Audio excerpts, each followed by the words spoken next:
Hello. Hi, everyone. We'll just wait for people to come in and also my colleagues to come in. Nobody with me now. Um, Sorry if I don't sound that energetic because I sprained my arm while editing videos.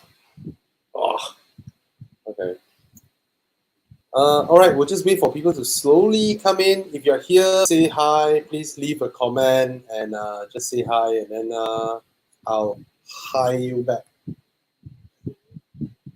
All right, 50 people, 51, and yeah. Please say hi if you're here, or if you guys have typed but the message, the comments hasn't come in yet. Oh, it's here. It's here. All right. Hello. Hi, Ravindran. Hi, Jules. Yo, Jules. Hi, Roshan. HR. Xiachuan. Cyril. David. Brian. Tim. Jonathan. Hey, JDB. Cyrus.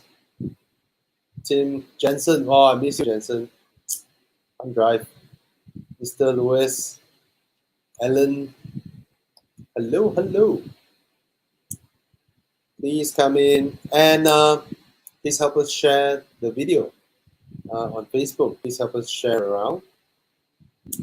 Charanjit, hello. Thank you. Ivan Ang, hello. Yeah, help us share it on your Facebook.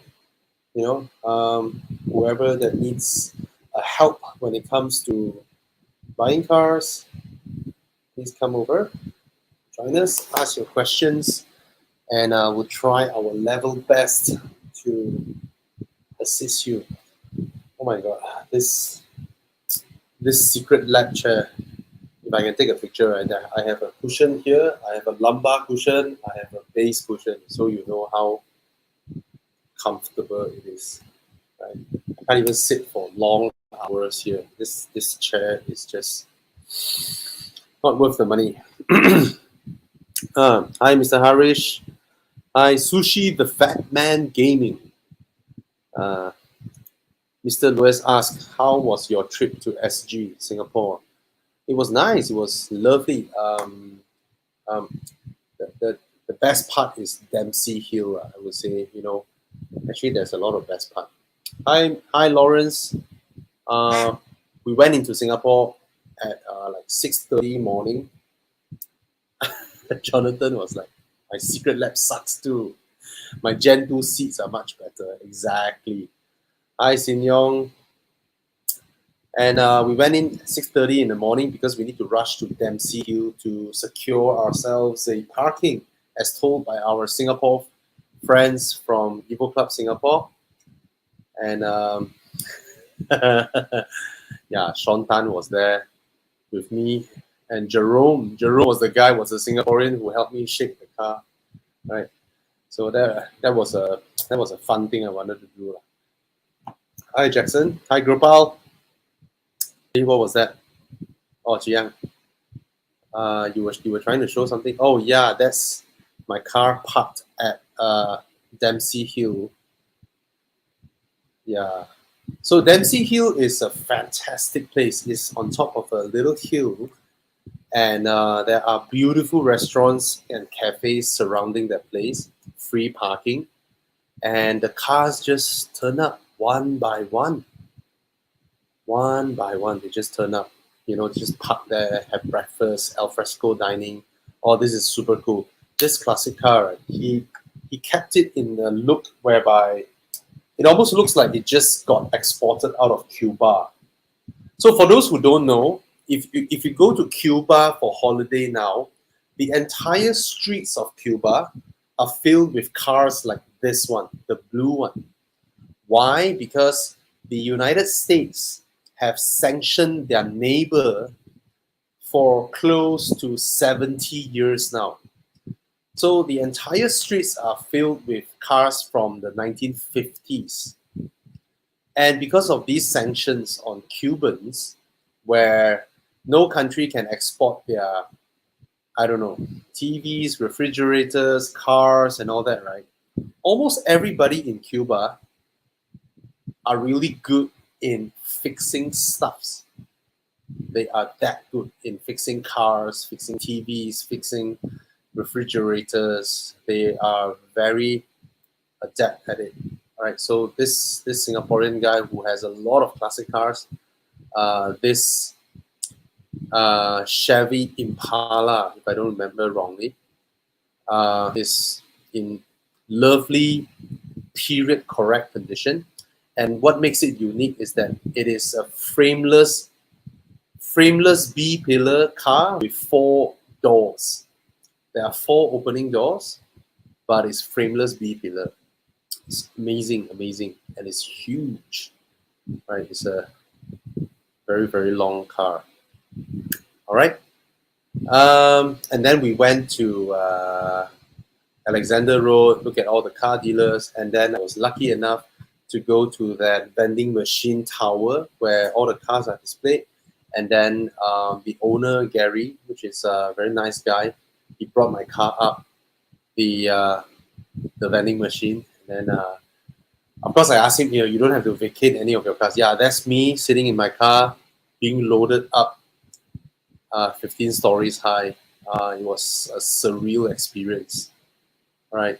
And in fact, this building won the Gold Award for Architecture for that year, whereas the Platinum winner is Changi Airport. Can you imagine that? So it's super cool. All right, it was an amazing trip. Singapore is amazing. Singaporeans are amazing. And then after that, I was like, I told my Singaporean friends, I was like, hey, I always have a dream, which is to come to Singapore, fill up with V-Power Nitro. They call it Nitro there. We call it racing here. V-Power Nitro. And whilst I'm doing it, I want to shake my car, and then they all laughed. And then they were like, come, there's a Shell station just opposite of Alexander Road. And then they brought me there, and then, yeah, the rest is history. That Passat belongs to Jerome, the guy in the red shirt who was sitting on my boot, Yeah, all right. It's just a joke. All right, so, yeah. All right, questions. Ravindran was saying that his car has been driven for 6 months now, but he only clocked 5,000 km mileage. The oil is still clean, and there are no significant drop in engine oil level. Does he need a service?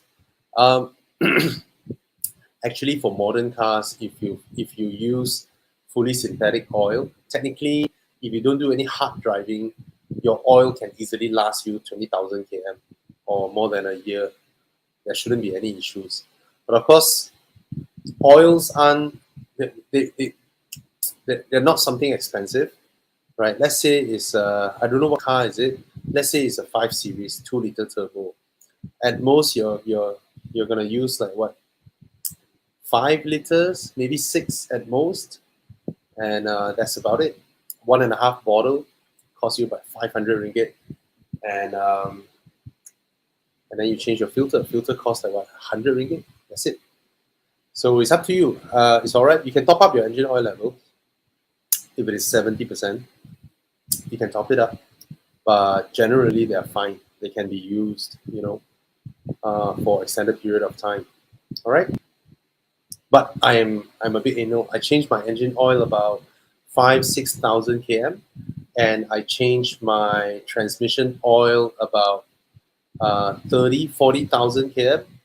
And in terms of, I saw someone asking transfer case. Yeah, I changed the transfer case, the axle oil, the aircon compressor oil, and if you have a supercharger oil, those things, 100,000 km, changing them is good. 60,000 is also good. Basically, the more you change your oil, the better the environment for your mechanicals to work in. Right? They have fresh oil to work hard for you. But of course, it's a balance between money and condition. So it's up to you. If you have a car that is meant to be used and dispose as in sell off, like Camrys or 3 Series or 5 Series and all that, you may not need to follow this regimen. But if you have collectible, let's say you have something like a SL55 AMG, you want to keep it for long, like an M6 V10 or something like that, then you can follow a more rigorous maintenance regimen. All right. Okay, where's the next question? Hi Bobby, I'm looking to get a Satya Neo R3 manual. Any opinions? Get it, bro. Satya is one of those cars that qualify for Evo and Euro. Yeah, Satya Neo R3. All right. Yes, get it. It's a fantastic car.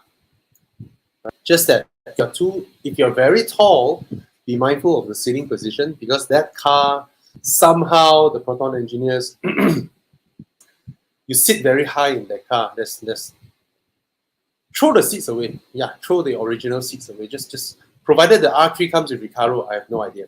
Okay, maybe it comes with Recaro, I have no idea. But when I sat in the Satya Neo, my direct line of sight is the visors. Yeah, that's my direct line of sight. The lowest I can drop my seat or whatnot.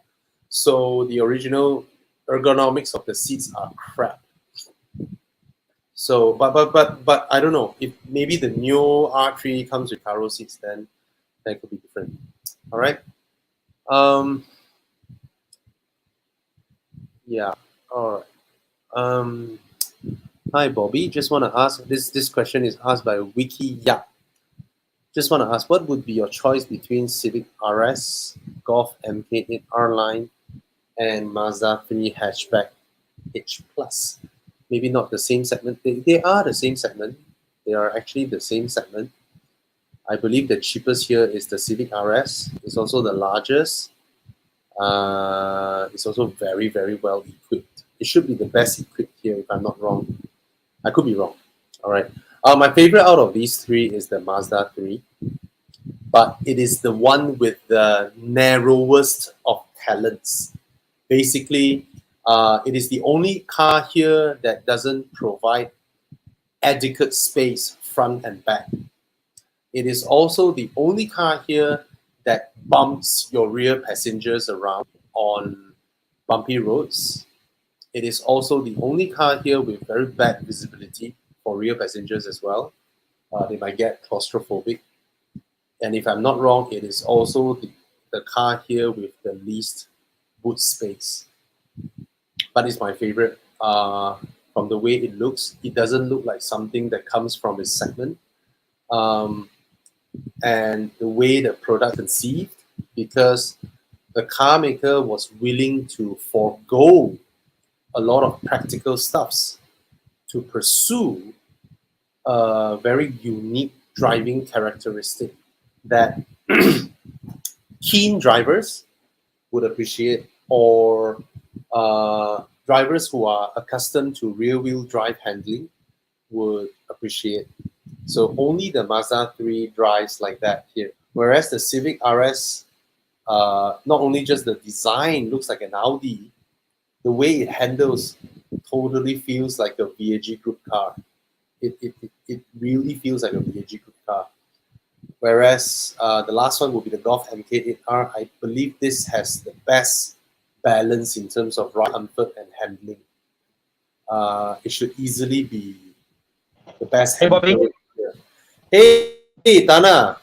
Hi. I'm not having a good technical day, Bobby. What happened? First, I lost my key to the Boxster. Yeah. and then my computer password some issue. One of those days. One of those days. So you have security issues today. Yeah, today got security issues. Can't get into my car, can't get into my computer. First your key and then your pass key. So guys, this morning I was supposed to meet up with Thana and to drive his Boxster and to shoot a video about it. And my whole crew was on the way. And then Thana called me, Bobby, bad news. I was like, what happened? In my mind, it's like, okay, the Boxster broke down. He was like, I couldn't find my keys. Couldn't find your keys. You know, it's like the first enduro, you know. When What? I Oh yeah. when I finally got into Thailand, I told everybody I don't have my passport. Okay, I'm not gonna tell this on air On air. how I got into Thailand without a passport, but Mm. but it was an accident. Yeah, I Boleh lah. accidentally. Yeah. Mm. Okay. Yeah. So, Wiki, I just want to let you know what's my choice. What about you, Tana? What's your choice between these three? Wow, hard choice lah. All three are good cars. Yeah. All three are good cars. I mean, right, yeah, you're right lah. All three are good cars in their own context lah. I can't decide about it. I can't pick. I think it's more of a preference. The Yeah, worst car here is my favorite. Right? Mazda. Yeah, the worst car out of these three, the least power, Mm. the least Mm. space, the least comfortable, the least almost of everything. And I think it's one of the most expensive here as well. Wait, But that's my I favorite. think when you compare with the Mark 8 R line, it's not the GTI. I Same think price. the winner is clearly the RS lah. For me, it's the RS. You know. Okay. All right. For you, it's the RS. For me, I Yeah. picked the Mazda, but I think in terms of outright talents in ride and handling, balancing both ends here, I would say it's the top. But yeah, you go and test drive them, and the one that tickles your heart, you close your eyes, you think of its design and all that one. That the one that you love, and not the one that you try to justify your purchase. Basically, follow your heart. Yeah. That's always the choice. The best choice. This one Tana can recommend, I believe. I probably got a EC523. Finding any BMW service. Yeah, there are plenty. I think just walking to Sunway area, a lot of BMW specialists everywhere. It's a very easy car to work with. No problem, you know. I think the good thing is whichever state or city you are from, there's a BMW specialist there. Yeah. It's no longer those days whereby you are in the middle of Kelantan somewhere, you couldn't fix something. Nah, no such thing now. The best advice I can give you, Kashmir Rao, is go and join the BMW forum, the WhatsApp group and stuff, and ask other owners. Owners are very critical. When got issue, they will sure hantam one. So yeah, join the group and make friends. Yeah. Ouch. Okay. GW is a foreigner asking comparison with Drive-Flux, Go-Car, and Renaults. You have any knowledge on this, Tana? I think Go-Car is more short term, from what I know. The Renault's thing is it's more longer like term, you got to right? pay. It's more long term, like, Yeah. I was talking to my guy the other day. One call. He said, "If you're Singapore, would you buy a car?" And the reality is, Singapore. Some of them says, "Oh, you know what? I can just buy all this, get all this like temporary use kind of cars." I think we are getting there. If you're a foreigner, you don't need a car. You are within like grab distance, whatever, to go places, whatever. Go-Car is, I think, more than sufficient, like, Soka, Go-Car. Now they got service by, they send the car to you wherever you are also. So yeah, rethink what you need. Is Soka dead? I don't see them anymore. I think they're around. Oh, they're still around. They're around, yeah. I mean, the other thing is always is like, I don't understand, like some foreigners, my company, whatever, they would spend like, I don't know, 7K, 8K for a 3 Series, older 3 Series, when they can easily buy in 6 months installment. They can buy a pretty good decent car to use, like, so if you're a foreigner, the money you're paying is quite a lot. It's easily about 3K a month for the cheapest car, so who knows? A lot of them cannot get loan. A lot of them cannot get loan. Oops. Am I hanging or Tana hanging? Okay. I thought you were hanging. Oh, I was saying a lot of them couldn't get loan. True. Yeah. So I think Renault's one should be the cheapest if you're here for the long term, right? Yep. Yeah, the others are more for like, one off, a couple of days kind of usage. Mm.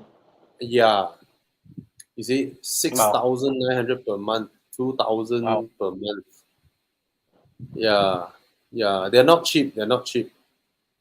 All right. Oh, 6,000 for a T30E. My God. Yeah, but Renault has I think they have a binding period for Renault. Correct. Hmm. Mm. So it's more for long term. Whereas Flux, all this, right? I think you can exchange cars pretty often, Correct.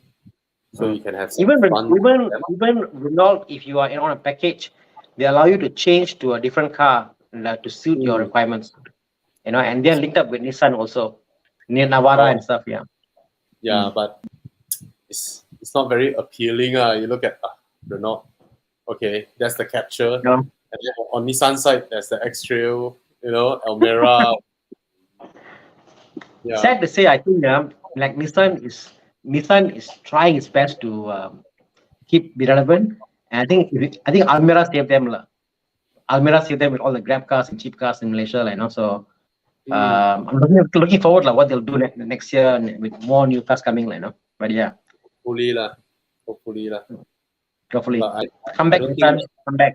Yeah, I think Nissan for the past 5 years they are not run well, you know. Yeah. And something funny. This is just insider, no, not insider news. I mean, the first thing I ask Nissan's bosses is, why do you call the new car Almera? It sits in a totally different price point. This car is called Versa in other countries. If you Yep. introduce this car as the Versa, then you stand a chance to hit against the Honda City and all that. By calling it Yes. an Almera, right, it conjures image of that 60 over thousand ringgit cheap Proton Grab Saga car. equivalent car. Yep. And you know what they answered? They told me, right, that was the thing that we were fighting with the Japanese. Japan don't allow. Japan just outright say no. You call it the Almera in Malaysia. And there you have it. Their own making. It's their Mm. own making. So Malaysia's side actually fought for it to have the car next Versa, to have a totally different branding and separation with that proletariat, you know, small little runabout grocery car. But yeah, that's how it is. Okay, which one would you prefer, Tana? I can't see the comments because of my phone.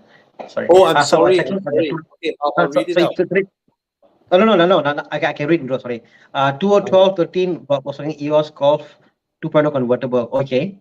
Compared to 2000, of course lah, E93. Come on lah, bro. Bro. Bro. Jangan macam ni lah. Ayo. Must choose one lah. Well, one is a 2.5 NA, and the EOS is faster, 2-liter turbo. I'll be happy with any, even an E92, Bobby. I'll be happy with that. Honestly, I think the chassis, the way it drives, so nice. Yes, and there's one thing the BMW does where the EOS couldn't. When you open the top, you just glide slowly.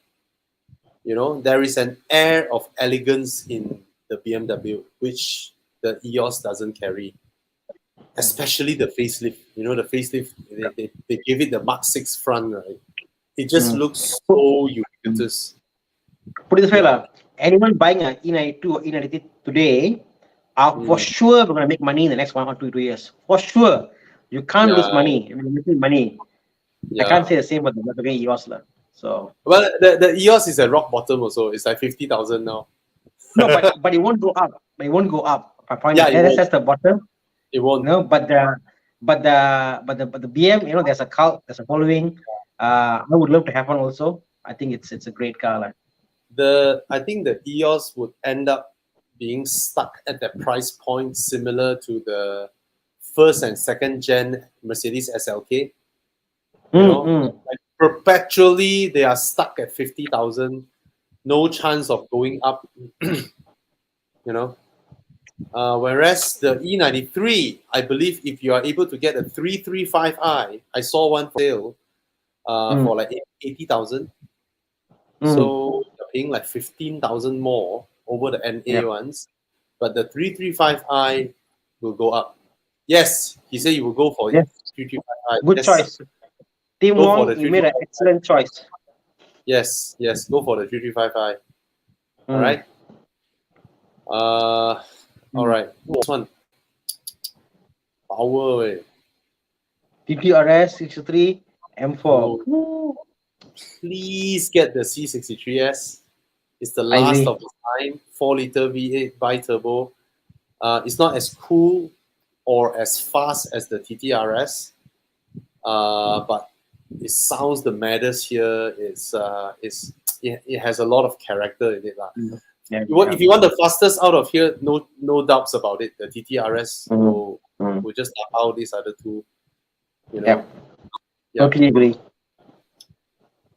Yeah. Last week I was driving the A45, and even then I was reminded, wow, I was driving the CLE45, and I was reminded like, wow, AMG makes cars that are a bit bonkers, lah. Bro, look at the value, bro. What the hell? 7 years later, it is still at this price point. It's crazy, way. 420, 410,000. My God. Wow, tahan lasa. This the value of this car. Yeah. So yeah, please get this. Okay. That's the only one in the Skytrack. The three there has a car from a supercar. Sorry, has an engine from a supercar. Yeah. Out of the three, only one. Okay, Pop Yao Yu, a very short answer for you. Go for it. Okay. Good car. This one. Ji Hong Ai. I'm driving a Honda City 2017. Wife drives an 50. Will be expecting a baby around December. But itchy thinking to change my city to Accord 2018-19 around 120k. Yes, do it. Do it. Yeah, do it. Hey, 2018, 2019 is which one? Is the previous gen, right? Pre-facelift. After Pradana. Yeah, the last batch, the good-looking one. Oh no. Yes or no? I don't know. Okay, yeah. The previous Honda Accord. Yeah, very nice car. Very, very nice. They spec it up with Honda sensing and all that, right? 120k bargain. Buy. Very nice car. So good looking. Makes the new one looks retarded. The new one. Thana, you wanna answer this? Hi, Bobby. Got my F30 LCI model, new to BM. So, quick question: do you recommend RFE run tires, which are more expensive, or get normal high performance? Get normal high performance tires. That's my advice. They're way more comfortable. They're way more communicative, and you can spec out more tires. You can try out more things. It's like you want to go and have only a chuck fun, only chicken and all the other things. Normal tires you can try. Many tires, it's just more fun, I would say. Yeah, normal high performance tires. PS5. Yeah, I mean, yes. Your tires explode while you're driving at 150, 130 km/h. Then the RFT will save your life, lah. But that's a very, very, very rare occurrence. And for also, yes, people say sorry, Bobby. People talk about tires exploding, and I want to answer this question. Tires will only explode if it comes to a point that it comes to a high temperature or there is a slow leak. It won't suddenly explode. It doesn't happen, So there will come something to cause it to come to that critical point, So if you have a TPMS in your car, you will know when the tires are hot, So it won't happen. Sorry, Bobby, you're saying? I mean, if you stay in countries like Malaysia or Singapore, or Hong Kong, Japan, Korea, there's really no reason to get RFTs. It's not like you're driving from New York to San Fran, and halfway you're in Route 66, like middle of nowhere, and your tires are gone. You still need to continue the journey. I mean, we are never 20 km away from any tire shop. Basically, put it this way in Malaysia. Put it that way, right? There are plenty of people that will come to your rescue when your tires Yep. are gone. So it depends on country. Like if you're in China, Australia, United States, Russia, these kind of countries where there are miles and miles of roads where there's just virtually nobody nearby, then Yep. RFD probably might be a lifesaver. All right. Imagine being in Russia or middle of nowhere, and even if the tire shop is there, they may not carry your 265/30/ you know what I mean? You're like, what kind of size is that? So yes, Yeah, in China, somewhere remote, yes, I will get another piece. Malaysia, yeah, one call. Yeah, okay, no, they'll send it, Lala move, whatever, they'll send you a place. yeah. So Okay. A quick answer for younger. The Sienta is in itself, if you are looking across the board on small family carriers, is a very, very good car. All right. However, because it's sold so poorly in Malaysia, so few people bought the Sienta, it is now experiencing an unrealistically high resale value oh, for what it actually is. Yeah, it's a little bit unrealistic one. I mean that's my. It's a bit like Jaguar, like Jaguar XE, XF. You're like, why the resale value higher than E Class and all that? I mean, nobody wants it. It's because so few were sold. yeah. They're having unrealistic used car prices. Apparently You in see, Japan, it's one of the best selling. you see, you look at Sienta, 5-year-old Sienta, 65,000, 63,000. When it was like what, below 100K. Yep, 99. So it's a little bit unrealistic for what it is, but that's just it. That's the market value. So it's a lovely car, but at the end of the day, you will quickly realize that, hey, I'm still in a 1.5 NA 7-seater car. I must really hate the new Alza, foregoing my Apple CarPlay, Android Auto, my whatever, all the new specs, and purposely go and get this car. It's a very cheap basic car at the first place, Yep. and because it was fully imported, it was sold at that price, and because it's so rare, it held its price. Like, it only depreciated like what, 20% over 5-6 years. Doesn't make sense. It doesn't make sense. Crazy. Yeah. Okay. CK True, yes, go for the Mazda 2.5. Go for 2.5 if you can, but 2 liter is perfectly all right. Yeah, Mazda 6. Fantastic car. Okay, we are 20 minutes late in terms of our catching up of the comments.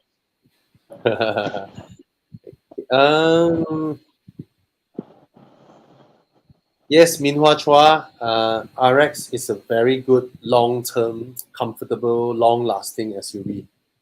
Go for this. Yeah.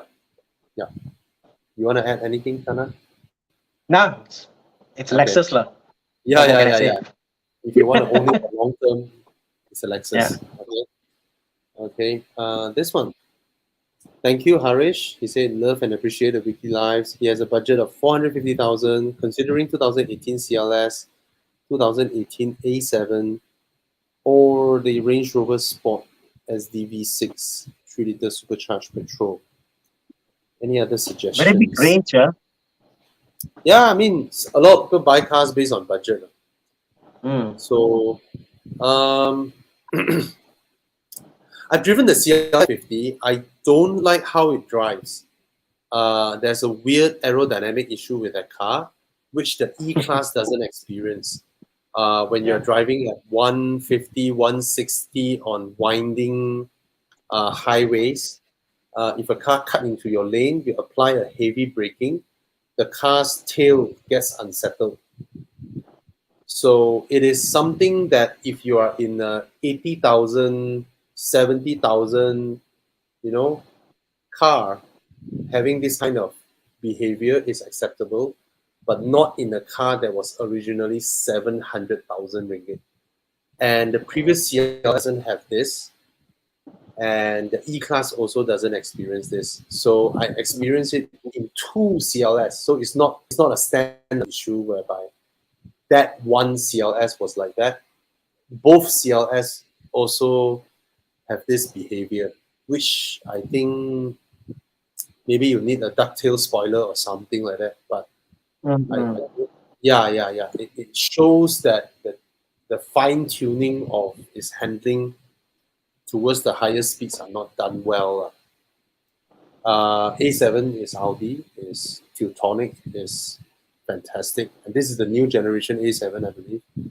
Yeah. Out of the cars here, Range Rover Sport looks the most expensive and should hold its value pretty well because it's highly sought after. Either the diesel or the 3-liter supercharged petrol is really, really lovely. Yeah. Which one would you go for, Thana? I'm an SUV guy. I'll go for Range Rover. Oh, you're an SUV guy now. All right. I would go for the Range Rover as well. The A7, I feel that you can buy it, but for at that price, I'm a bit divided, And yeah, look at that. It's way cheaper. For lower, for 200 odd K, okay, I can consider, but not for the 450 budget, Yeah. Not for the price of if we can afford 450, not the A7, Yeah. I get where you're coming from. It's not the kind of car where you want to spend close to 400,000 to buy a used one, right?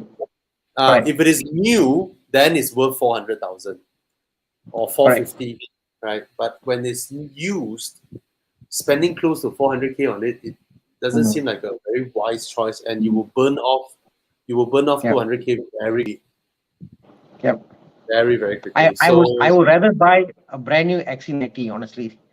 Yeah, exactly. Exactly. No? That is brand new XC90 price. And for those who don't know, in global markets, the XC90 T8 is the same price as a Range Rover Sport top spec. There you go. So basically, if the Range Rover Sport after tax is close to 800K in Malaysia, the XC90 should be that price range. It's just that XC90 is tax free. All right. So out of your three choices, I would go for the Range Rover Sport because my wife loves it, and it's actually a very good looking car. All right.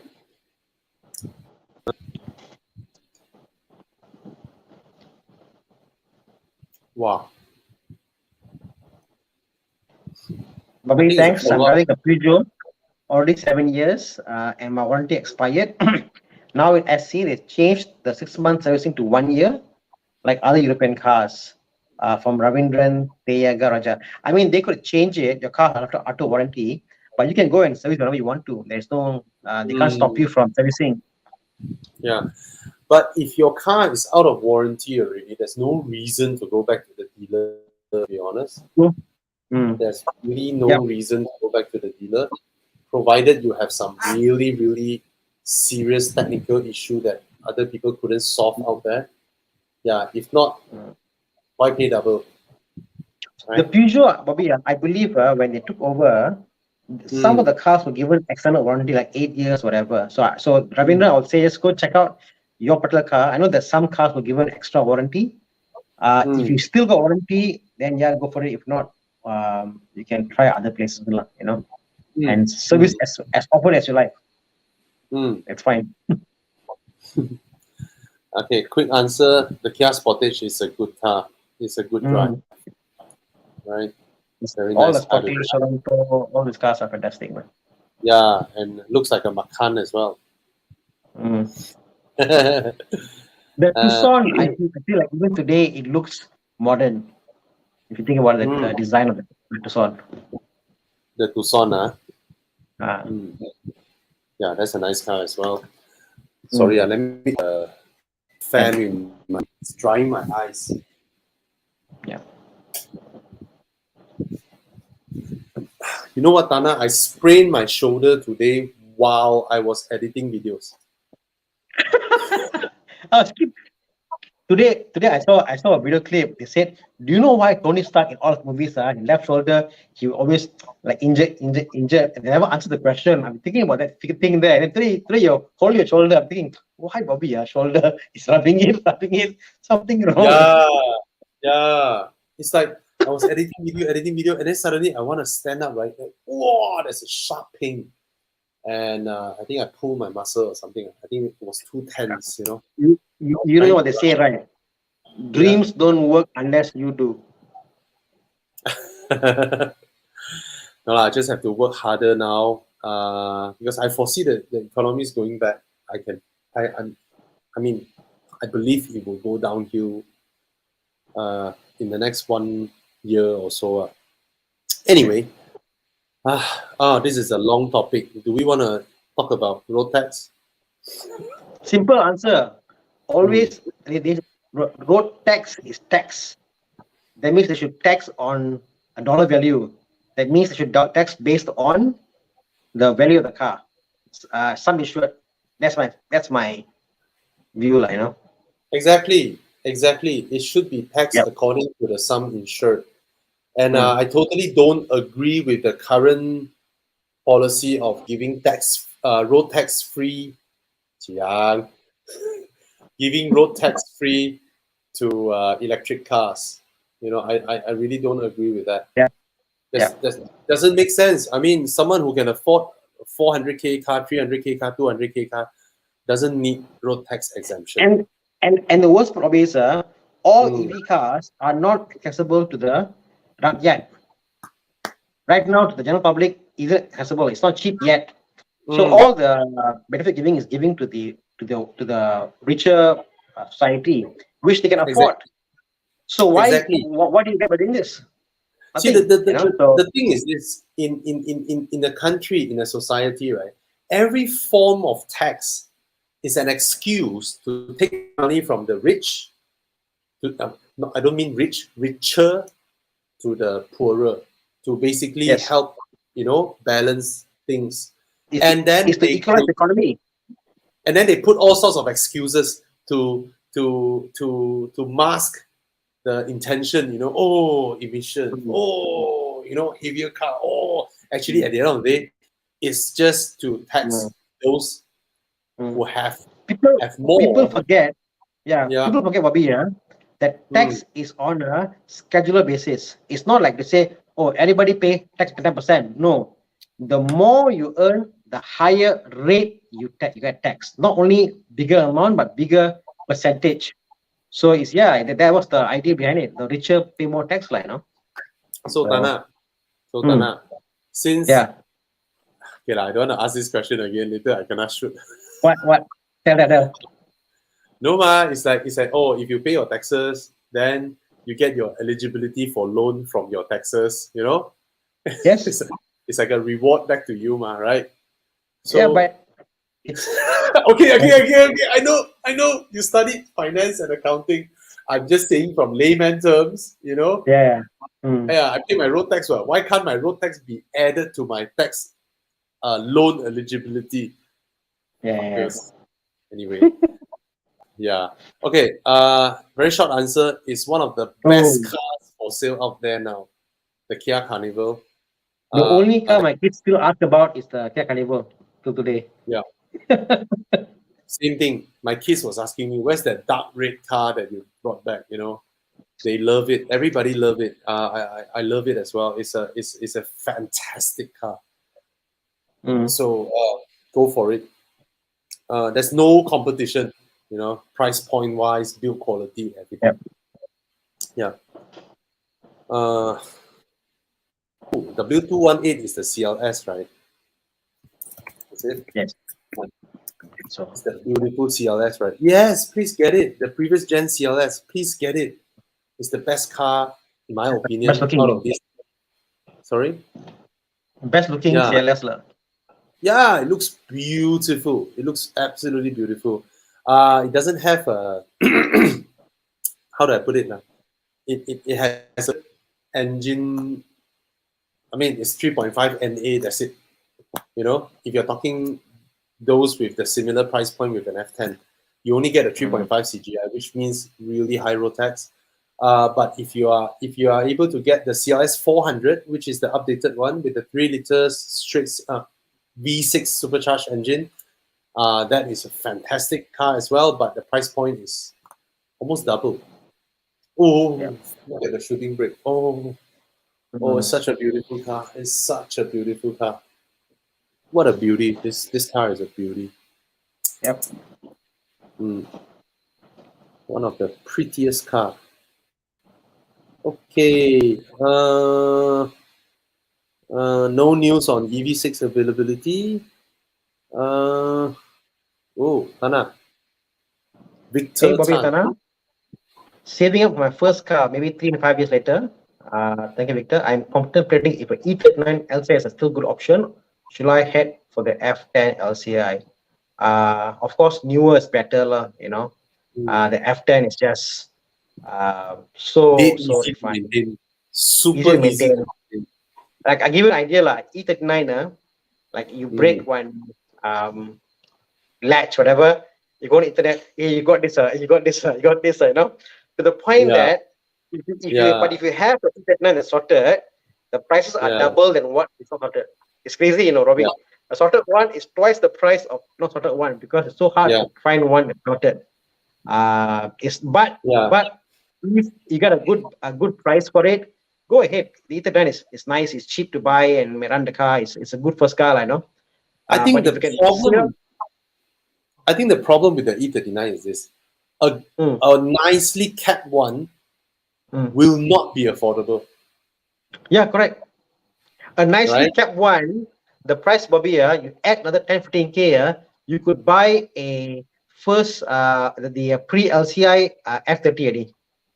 He's Like, saying 5 years later means he can buy the LCI already, yeah, yeah, yeah. right? Because the Oh, E39 prices will stay here, whereas correct. the F10 LCI will slowly come down to occupy where the F10 was. Mm. And I believe the F10 might go below either well 39s. Mm. It will go below. I believe Yeah, the yeah. F10 will go below. I can believe that. I Yeah, mean, like yeah, the E28, for example, is super crazy, like consider. So yeah, twice the yeah, cost of yeah. I agree, lah. yeah. I agree. So the E39 has achieved classic status 10 years earlier than it would have been.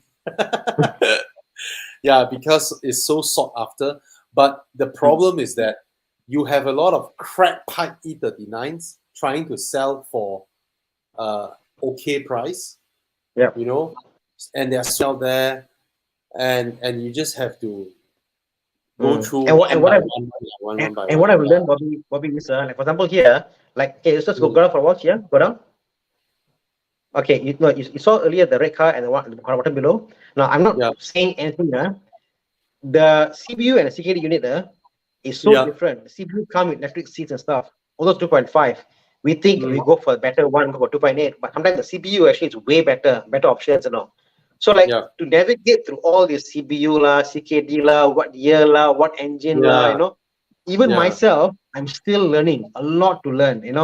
Double Yeah. Vanos lah, single Vanos lah, Mm. and then to look after is it a true double Vanos or they put Mm. the thing on top and they modify or not.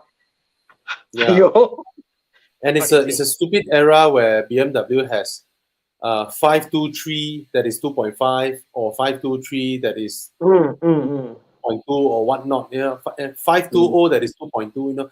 There are just so many engines. Bobby, So question about that. Is the yes, E39 the first generation of BMWs come with a stupid different CC and different naming convention? I think so, I'm right? maybe, but I'm not sure. I'm not that knowledgeable. That one we have to wait for Con to come in. All right. So for 39. Yeah. But in no way the E39 drives as nimble or as agile as an F10. Yep. F10 is miles ahead when it goes when you go Genting, your corner and all that, right? F10 is You skip miles ahead. you, s- you skip one in between, huh? Mm. Oh, the You E60. skip. Forgot about the E60. Yeah. The F10 is very low maintenance. It's very low maintenance. It's Yeah. very easy to Yeah. maintain. Very easy to maintain. If you found people saying, "Oh, my one so much problem," then ask him to change mechanic. Very likely. Yeah. Mm, Agreed. okay. What is a Harrier XU80? Oh, fuck. The current gen lah. Sorry. Mm. The Japanese. Yeah, it's worth buying. It's worth buying the Harrier. Right. In fact, I prefer the Harrier over the equivalent generation Lexus NX. Mm. Yeah. Okay. Okay. Planning to get an SUV X70 top spec. No, just buy lah. If they have stock, just buy brand new X70. I have no qualms about it. Okay, let's scroll down. Let's speed up. Sorry, Valfire. We're not familiar with Valfires. Just buy whichever that fits your wallet. I will never pay new car full price for Valfires. I don't get it. Paying almost Mm. 500,000 for a Valfire is like when when those that are 200K everywhere. I just don't get it. Buy a Um, buy a get carnival. it. Yeah lah. XC40, please, Mandy. XC40, please. Yeah. Mm. Yeah, get the XC40. It's a better car. I know the She also GLA asked 200. Sorry. she also asked a question. XC40, T5 and B5.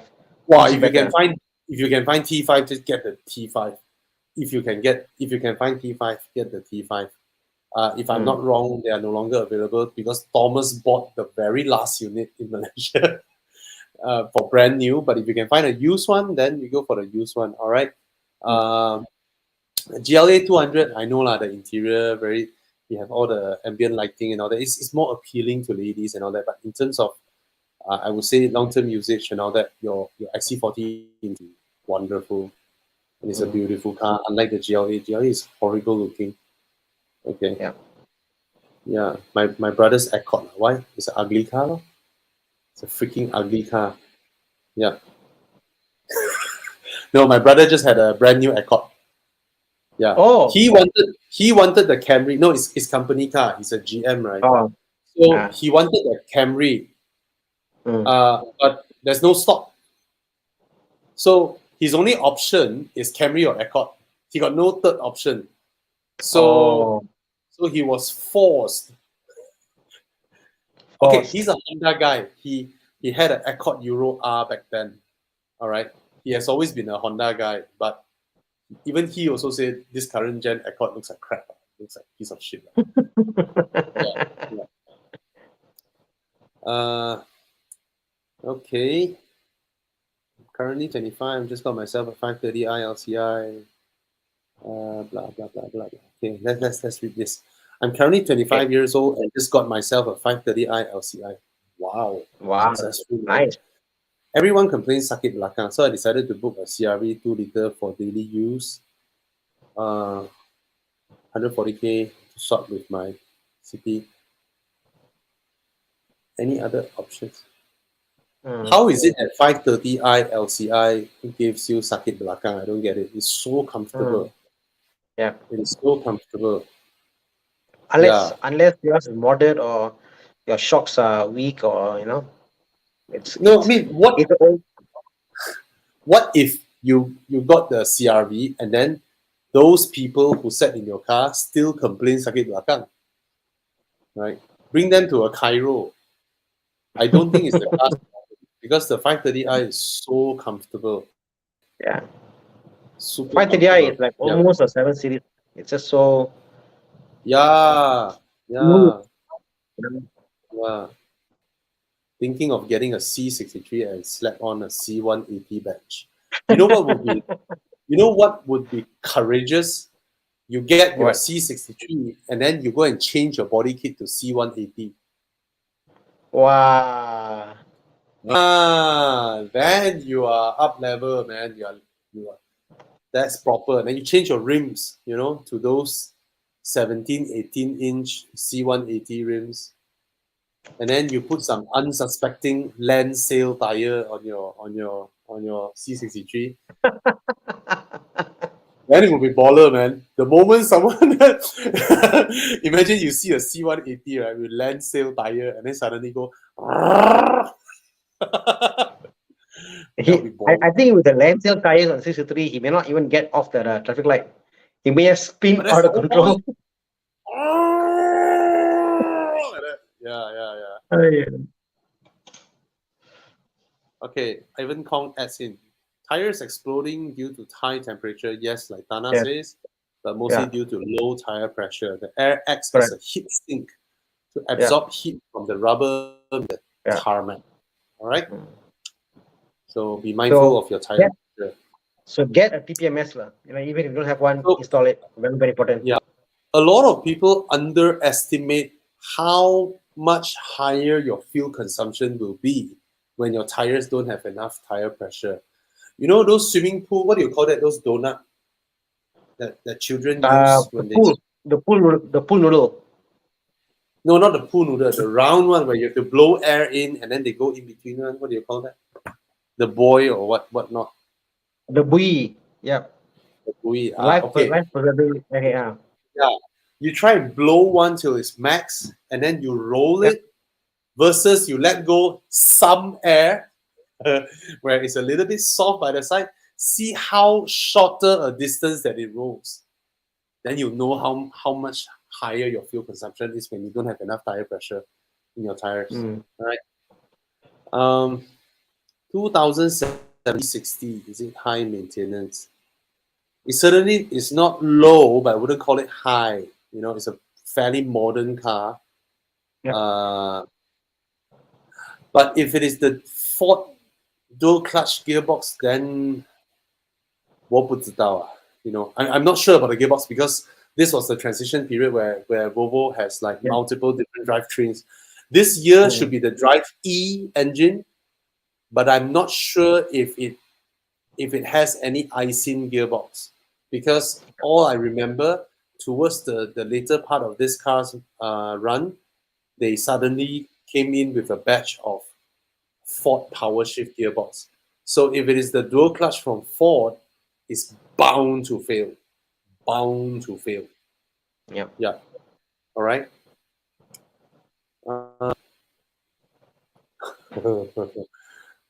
This one I don't know how to answer, Tana. Eric.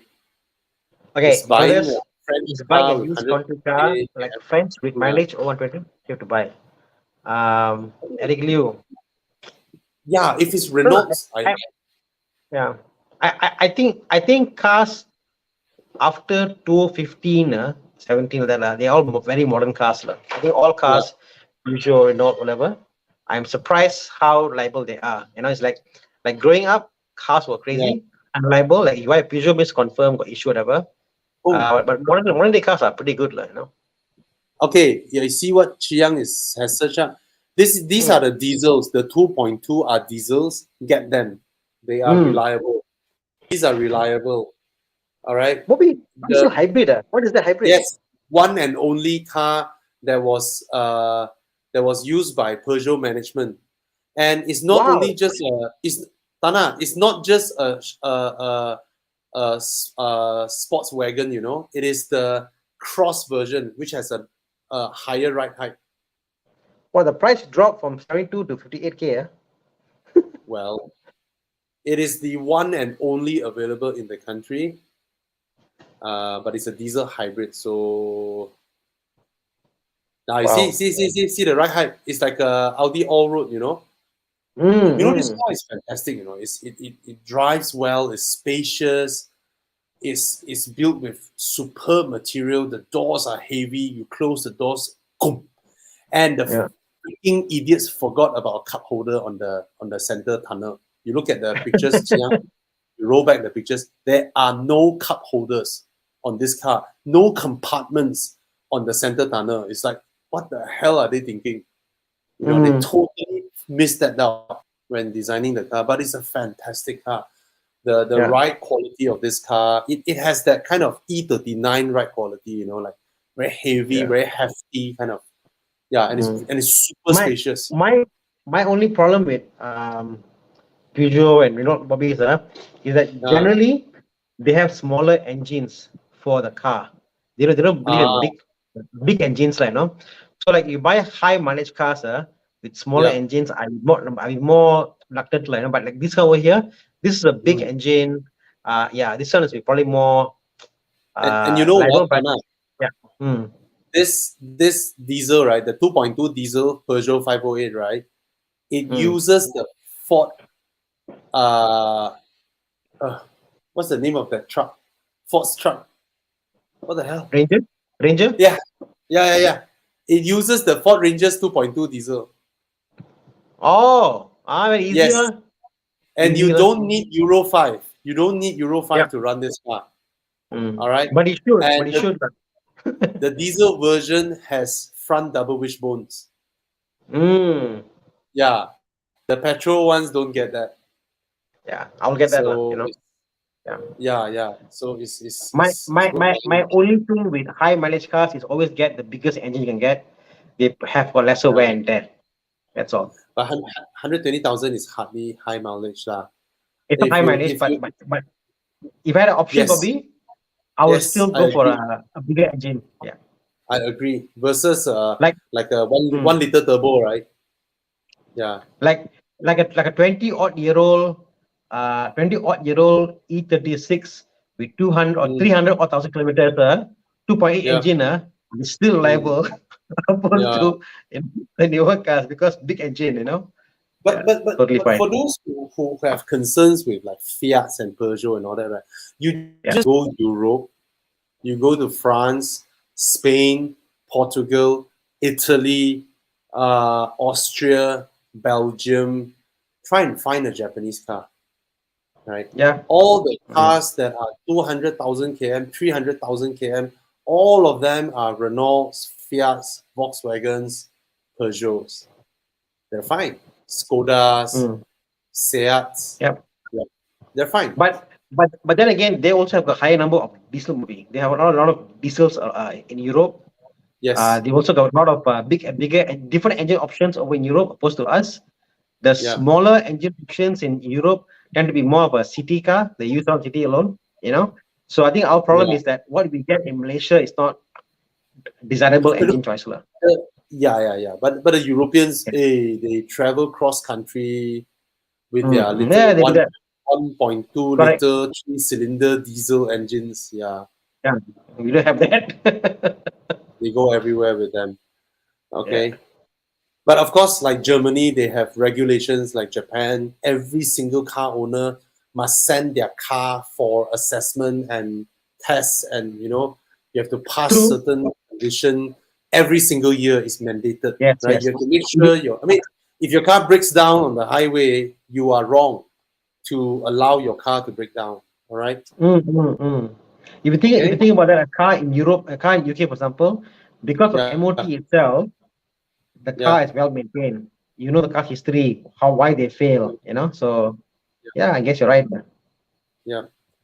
Apa ni Okay. MOT? This one for us, Tana. Anderson Swa asking us about Audis. Okay. Why? Hi, Bobby and Tana, looking for an Audi A4, but don't know Why? why the reputation of Audi is so bad in Malaysia. Can you share experience owning an Why? Audi as an owner? Yeah, great. Okay. Let me just talk a little bit about Audi's history in Mm. Malaysia. A bit unfortunate. They were first brought in by Tanjong, Auto Dunia. Mm. And Tanjong had a good run, had local assembly as well. And it was doing pretty okay.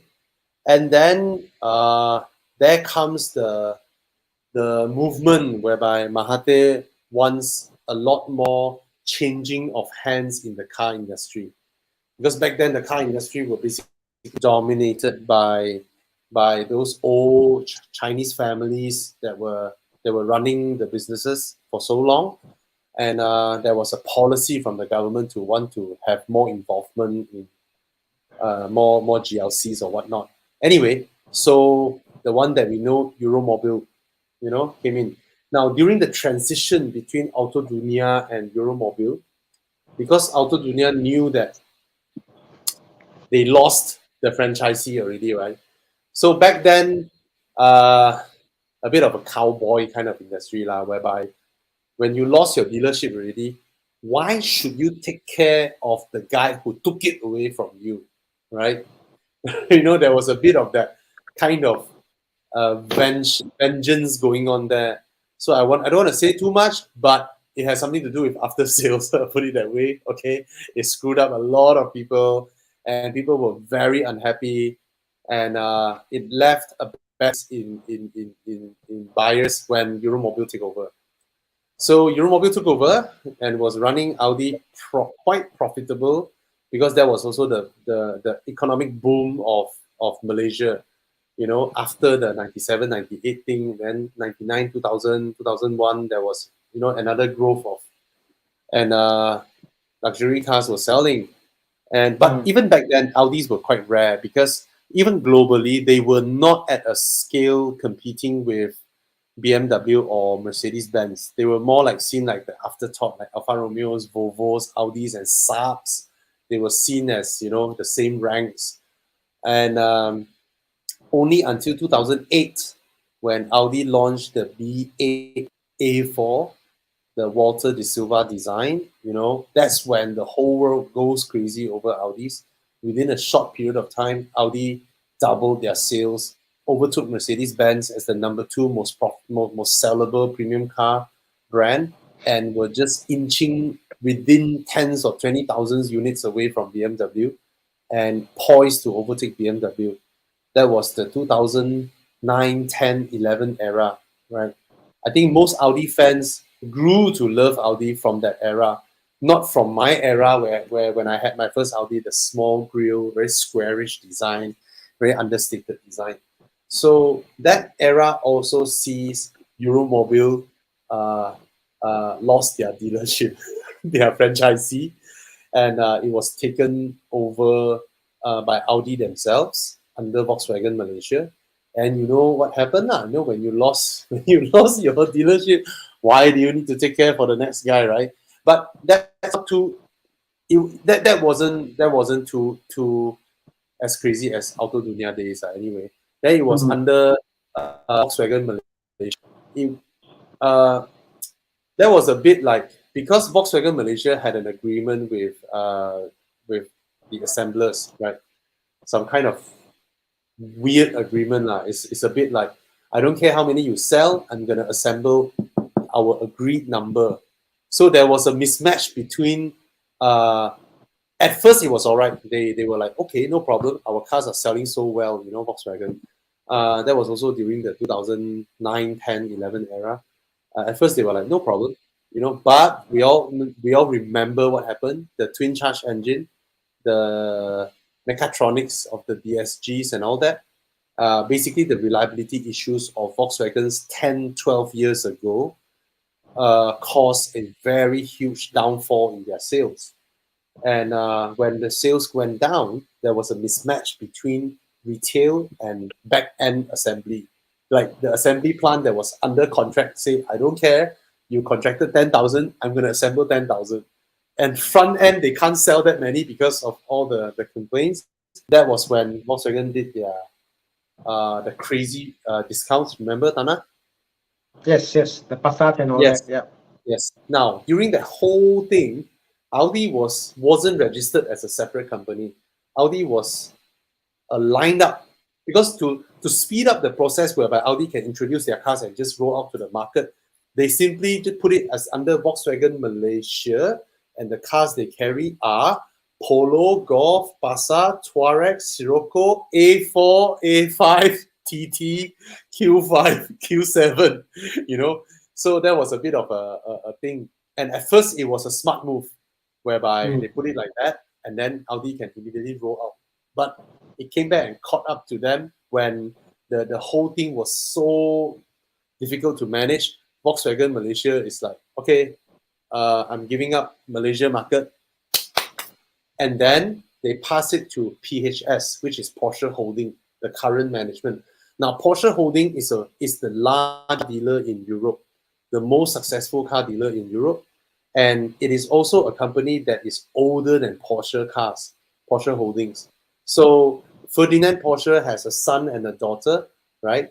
The son created the Porsche brand later, but the daughter and her husband created Porsche Holding first to sell Volkswagen cars after the war or before, I forgot. Anyway, so Porsche Holdings came in, stabilized Volkswagen, was doing a very good job, managing all the expectations and all that, which is what we're experiencing now. You don't see much crazy complaints. Porsche Holding is very experienced. All right. So now Porsche Holding has taken over Audi, and they're gonna do the proper work to I mean, basically they have gone and gotten Go Brothers to take over the Audi Setia Alam.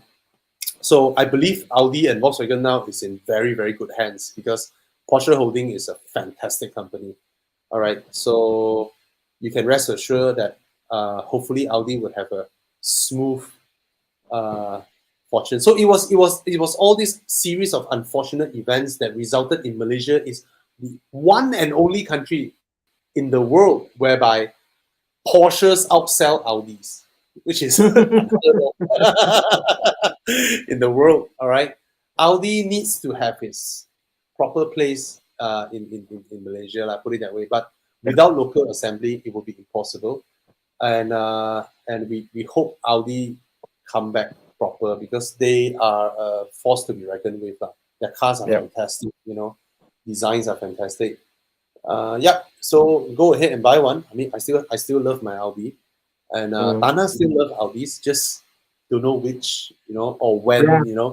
He's now on a Thana is now on a.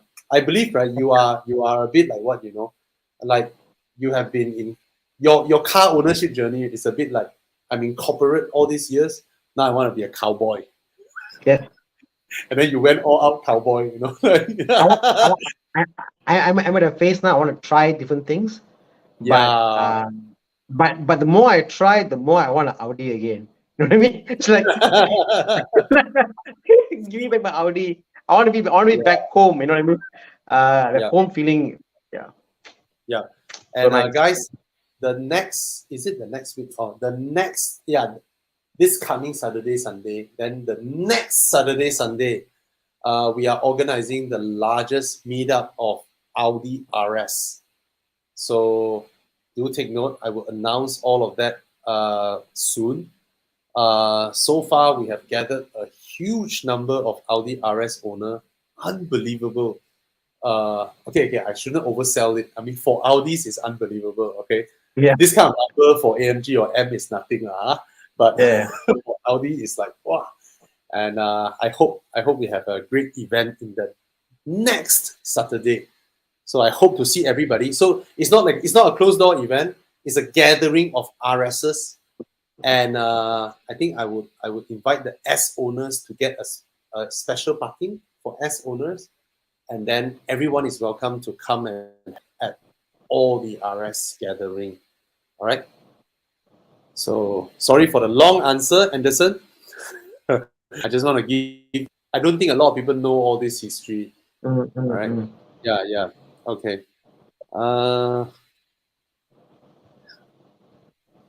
Talk too much. Thana, you have any question you want to highlight? I can't see. You got to pick. I can. Oh, I'm sorry. That's why. Okay, I'll pick.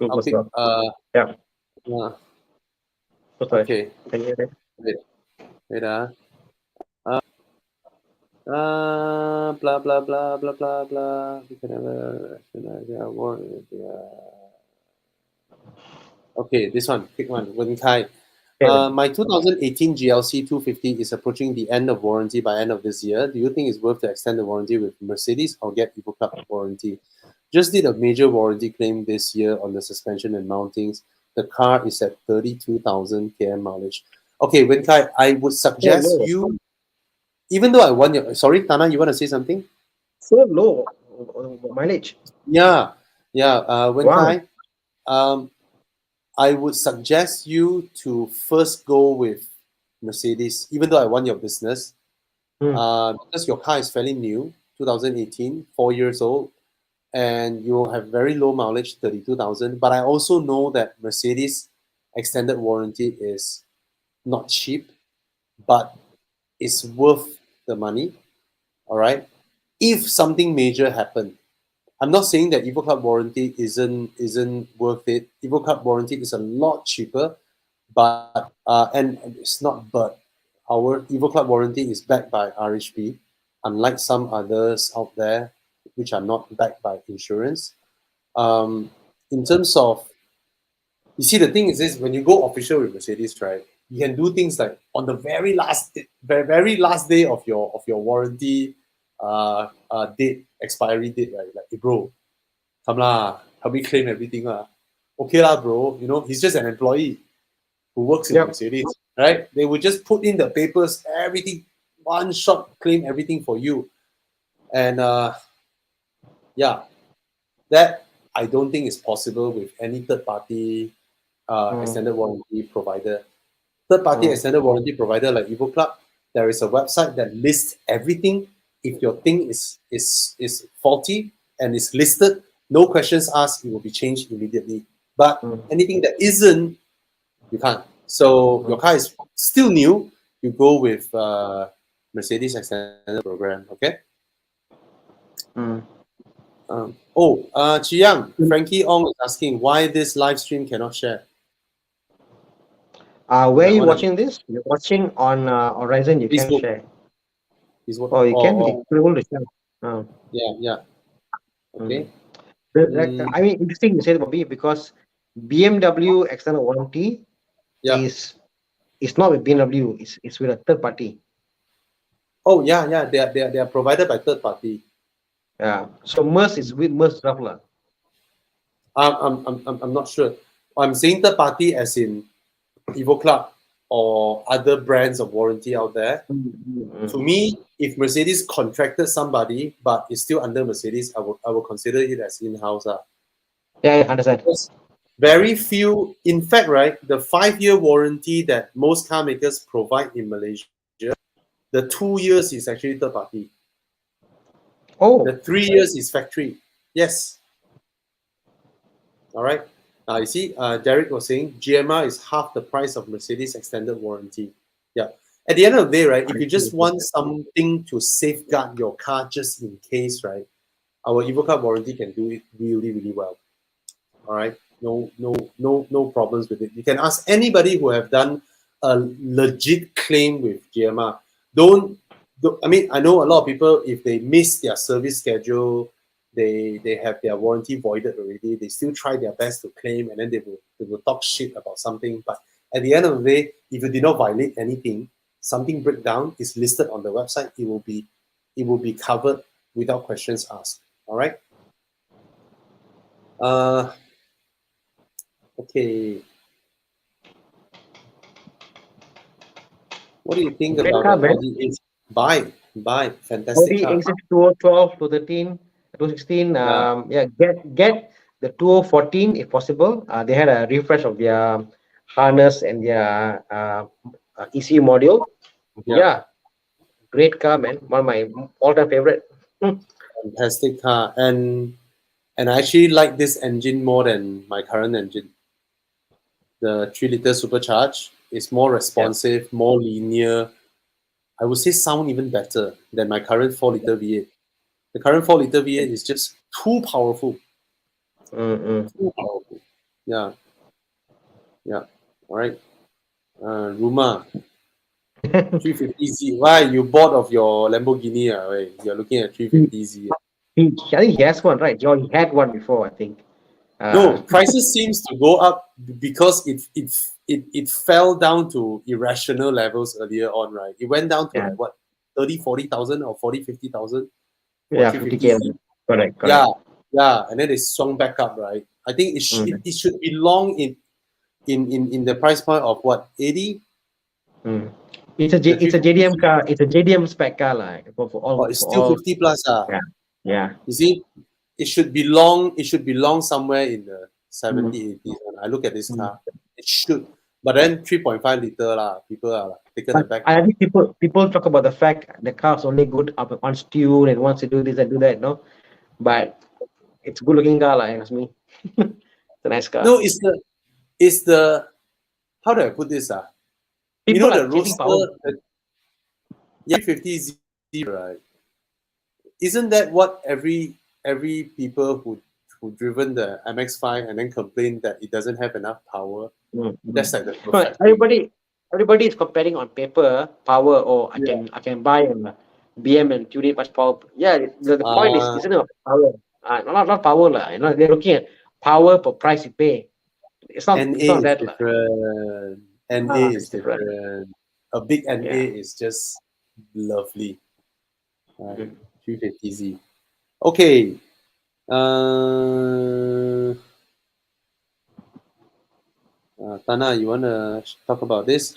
Can you share Hi, your Bobby opinion Tana. between, sorry, Mazda So CX-3 CX 2-liter? high spec. Mazda CX-3 high spec and Subaru XV GT. Let me see. We've driven both cars, right? We've driven both cars. I've driven both Do you cars. like interior? Do you like your interior more than your driving feel? Which is more important for you? If you like the way it drive more, buy Subaru. If you like how the interior is more, buy the Mazda. That's how I would say it. Okay, first of all, I never would have guessed the Mazda CX-3 is still being sold, right? Mm. Despite all the new cars. Anyway, I have no. I mean, I don't personally love the Subaru XV in any Okay. way, right? It's a 2-liter NA CVT gearbox, and of course, I have a soft spot for Mazdas. But again, I cannot ask people to like, hey, go for the CX-3. It's because it's so small. It is Mm. bordering unusable for someone my frame size. You know, the rear Yeah. seats, you can't even fit a rotating car seat behind. You can't reverse your baby car seat. It's so small. It's the size. It's actually a jacked up Mazda 2. Mm. So I Yep. would say go for the Subaru XV. Subaru XV rides more comfortably and is usable. You know, is Mm. yeah, it's a nice car. The Yep. CX-3 is small. I would say the XV competes with the CX-30, not the CX-3. But even You the know, 30 is small. but it's usable. I It's find a, yeah, it's usable. The cabin space wise, the Subaru is just feels more spacious and like so. The only problem with Subaru I have is the dashboard isn't attractive. yeah, But yeah. and their radio system, the Android system is like, oh my god, I don't You know know that where the they buy that XV, right, from. bro? This generation XV, right? There is a Yeah. design error. The What? dashboard angle, right? The dashboard angle where the infotainment screen is, it The glass. reflects sunlight. It reflects sunlight 80% of the time. Correct. So from Correct. morning, you drive your car, drive, the sun comes out 10, 11 o'clock, right? You can look at the sun from looking at your touchscreen. so it's that's a design, but I believe you can buy some film to Yeah. Polaroid film or whatnot, to filter the sun Yeah. out. It's a very rarely Japanese car have this kind of design errors, but Mhm. nevertheless it did. So the XV is more usable, I would say. XV is actually C segment hatchback jacked up, which is the Impreza jacked up. So the Yep. CX-30 is equivalent, Mazda 3 jacked up. Okay.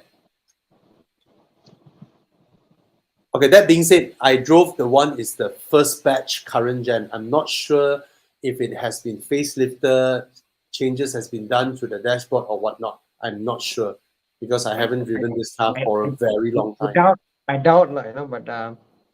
Yeah, I mean, the one. that looks Yeah. like the one that reflects the sunlight. Look at the Yeah. angle. Look at the The, angle. the and the system sold in Malaysia, it's not the same as system sold outside of Malaysia. Because Uh, I did the review and I was looking at why is the Android system so cakai, you know. yeah, But yeah, change the Android system, then it'll be fine. yeah. Okay. Subaru lah. So, okay. I prefer Mazda 6, but Sonata is a very good car. So I think the Sonata is better built. It's more solidly Sonata. built.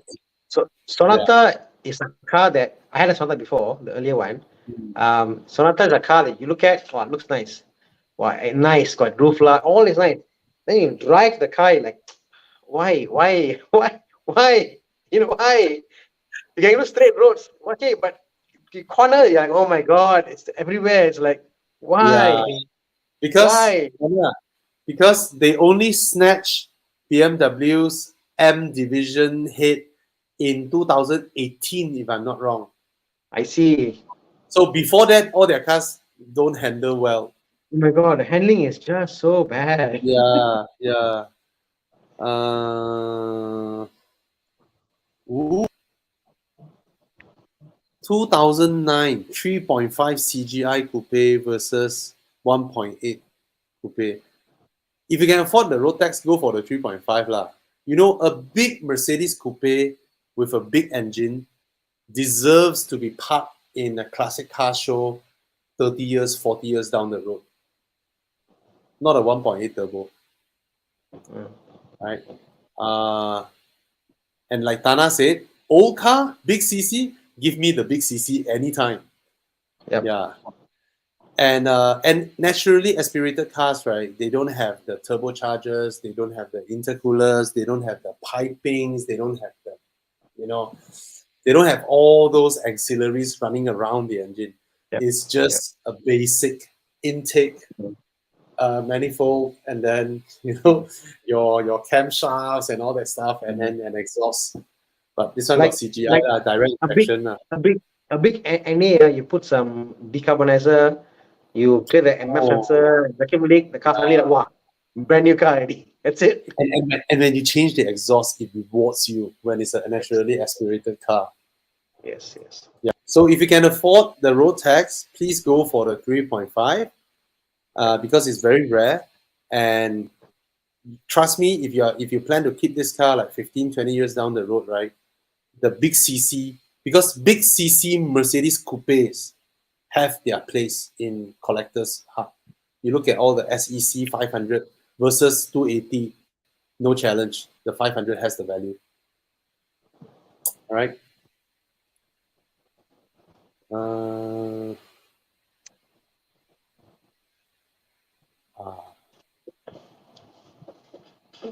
Okay. Uyo. Which one would you go for, Dana? Mini Cooper 50 S. Sport. I haven't driven much of Mini Cooper, being honestly, to tell you the fact, like, I haven't driven much of Mini Cooper, except the ones we test drove. Yeah. Suzuki Swift, I have driven like 2 or 3 models. But for the sheer funkiness, how do you avoid Mini Cooper? Even if it breaks down, doesn't matter. Bro, this is the Peugeot, revived Mini Cooper first gen. yeah, the Prince engine, the engine from the Prince engine, the Peugeot engine, right? This is before the engine, right? Prince, this one has superchargers, 1.6 superchargers. I'm not sure it's Prince or not. My Mini Cooper was the Prince engine era, turbocharged, and this was before. These Minis, right? They don't ride on suspension. They ride on tonkats, I tell you. Bong, bong, bong, bong, bong, bong. So I believe a Swift Sport will run around them, you know. But if I was buying the car for me to maintain, Swift Sport very easier to maintain. Easier to get into. All the video I see about Mini Cooper, how they get to the car, it's like engine drop out, to service the car. It's. Yeah. As cool as the Mini Cooper is, I would go for the Swift Sport lah. For this price. Same here. Same here. I would go for the Swift Sport. The Swift Sport will run rings around it, especially with a more pliant suspension and all that. This generation Cooper, they crashes everywhere, the suspension. All right. Jundi asks, 640i Coupe or Grand Coupe? Dana, actually, you should consider this, like a Grand Coupe. I think you would love it, bro. You are now on BMW, right? You're swimming in BMWs, right? You're literally swimming in BMWs, right? You should buy one of Nice. these. It's like, It's hey, nice. it's Nice. affordable now. Correct. It's affordable now. It's like Mhm. it. It's so nice. It's such a nice car, bro. Trust me. Yep. Yep. It's such a nice car. Yeah.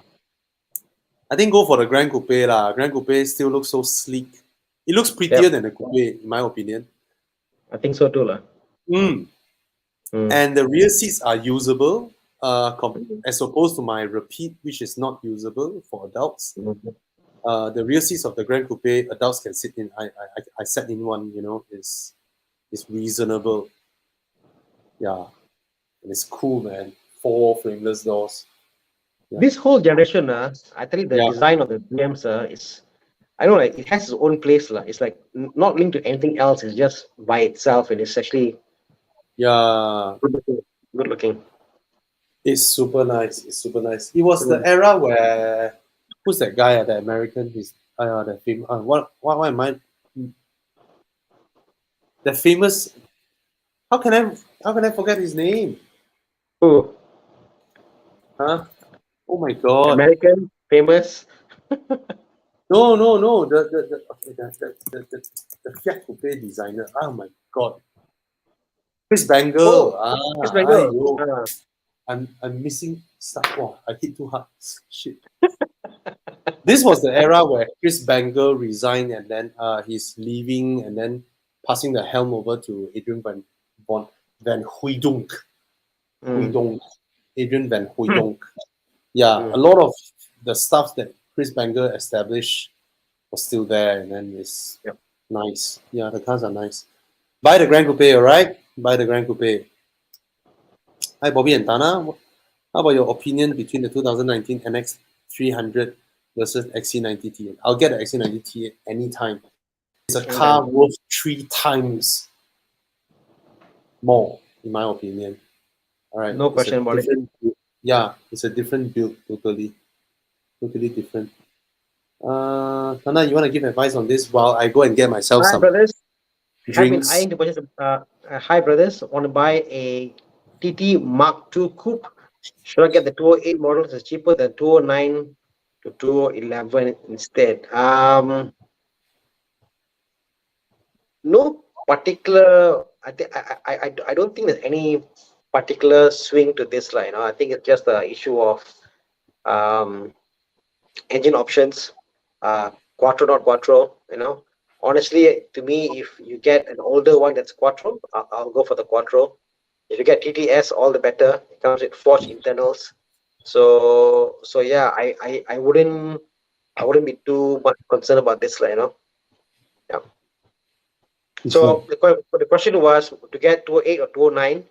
Oh, I think the only difference is whether you get a quattro or not quattro, that will be my only concern of getting or choosing, I so have to make sure the piston ring issue was solved. yeah, yeah. This is the generation where they all leak engine oil I into the I can combustion I can almost chamber.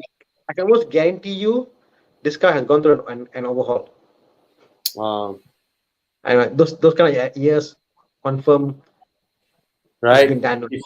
If not, they would have drank a liter for for every refuel, right? They drank 1 or 2 liters of Confirm, engine oil.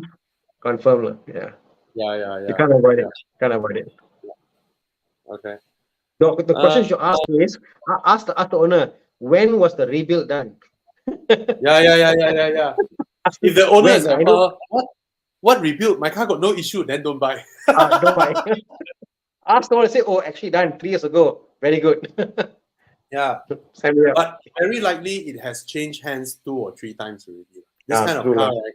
People won't own it for long one. They own it for like 1-2 years. They got tired of it because it's small, it's impractical, After a while, they just want to sell it and move to something else. So I would assume there's a high rate of change of hands. Yeah. But buy Right. the quattro. There's some non-quattro out there also. So buy the quattro. If not, you will regret.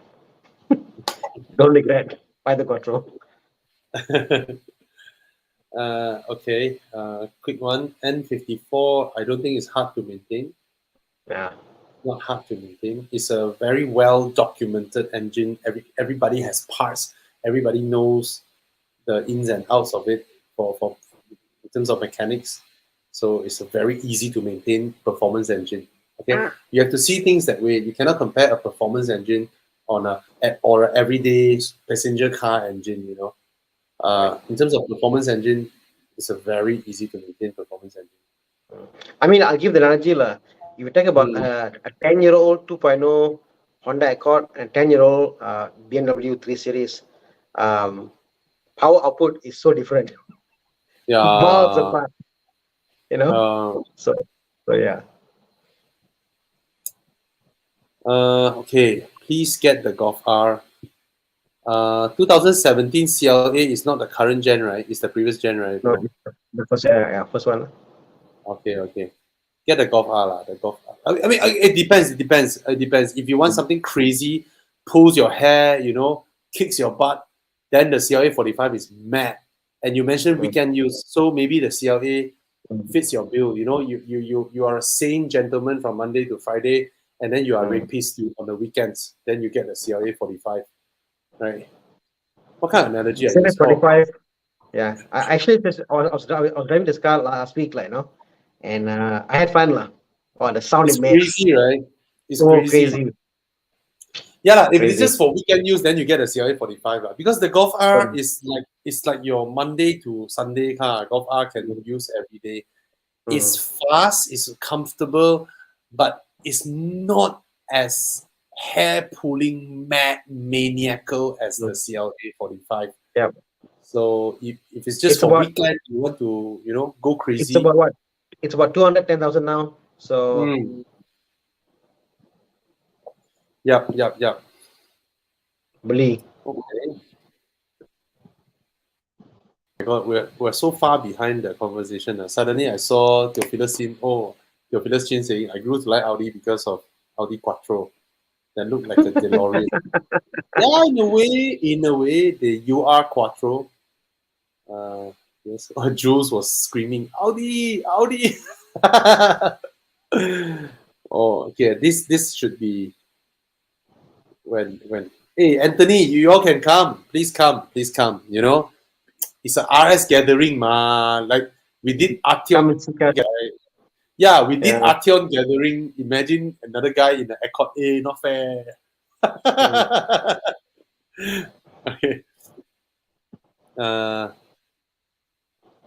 We want to go from Trust GTR, M2 Supra or Cayman. Thana. Wow.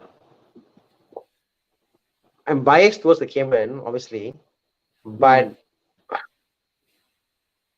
the Cayman turbo, all turbo. All turbo.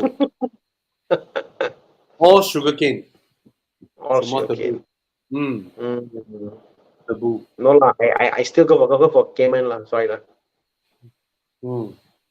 Something special Still a about a Porsche. Porsche. Yeah. Still a Porsche. Yeah. If I buy a Cayman, I can spend next 3 years learn the car and get to know the car. I still find new things about the car and the limits, So yeah, Supra, I press, I'm there. Then now what? I just feel that, So yeah, Cayman. I think the Cayman is the only car here that you can drive slow elegantly. Right? It has the lines of an elegant car, but of course, they're everywhere. The Caymans are everywhere. The Supra and M2 are very alike in the sense that people will come and tailgate you, tiong you, kachao you, ask you to race and all that kind of stuff. Very racer boy. But to me, the Supra is the prettiest car here. At least to me. Yeah. Anyway, whatever suits you. Okay, this one I'm not gonna answer anything. Thana, which one would you pick? Velar XC60? Velar XC60 X5. Wow. From the looks point of view, Velar. Yeah, for me it's Velar also. You give me a Velar next to X5, I said, screw the X5. Yeah. If I don't need to buy if I don't need to buy the big space for the family and stuff, for looks, yeah, Vela lah. It's big, the villa. Big, yeah? Oh. It's spacious. It's spacious. Mm. I cannot reject a villa. It's too beautiful. It is too beautiful. Absolutely gorgeous. Right. Wow, this one. Okay. Taranya, if you want us to help you, you need to narrow down a bit and then ask us. If not, like that, it's very hard for us to answer you. There are so many cars to buy. Too many. Try and narrow it down a bit and come back next week. Okay? Yep. Yeah. Maybe scroll down faster so we can catch up with the comments. If not, go to the most current one. Oh, the most current one. Okay. So those of you who haven't been answered, please comment below and we'll catch up with your questions. So we'll go to the more current questions now. Chiang, you can also pick Chiang. What kind of question is this? How can anyone ever hate Chris Wee? Right, he's my loveliest brother. Hello. Akash asking, XC90 or GLE 450? Yeah. If it is the previous gen GLE, I would say XC90 definitely. But the current gen, I just don't want to look at the car because the car is horrible looking, but it has a lovely interior. It drives well, it rides well, so it's okay now, I would say. Akash, put this way, I don't own an XC90, but we get the car quite often, a couple of times, and whenever I come back to XC90, my wife always says, wow, it's good to be back in the XC90. The feeling, you know how old classic cars have got this feeling of welcoming you in. I think the welcoming feeling of the kind of cars, only the XC90 can pull that off. It's a very welcoming space to be in. So we'll it isn't as striking as a Mercedes-Benz when you first got into the car, but the current Mercedes-Benz with all the disco lights, after a while, my wife hates it. Every time I get a Mercedes, right, she's like, "Can you tone down all the lights?" You'll get old very fast, like same as a classic car. Like classic cars, you like how some cars grows on you. XC90 will grow on you. You can live with the car forever. It's just a very nice place to be in. Gosh, just get the XC90. You won't go wrong. Yeah. Beautiful. Yeah. Come. Hey, Con, is it? Hey. Brother Con is here. Yo. Con. Yo, sorry. Ada soalan untuk Anda.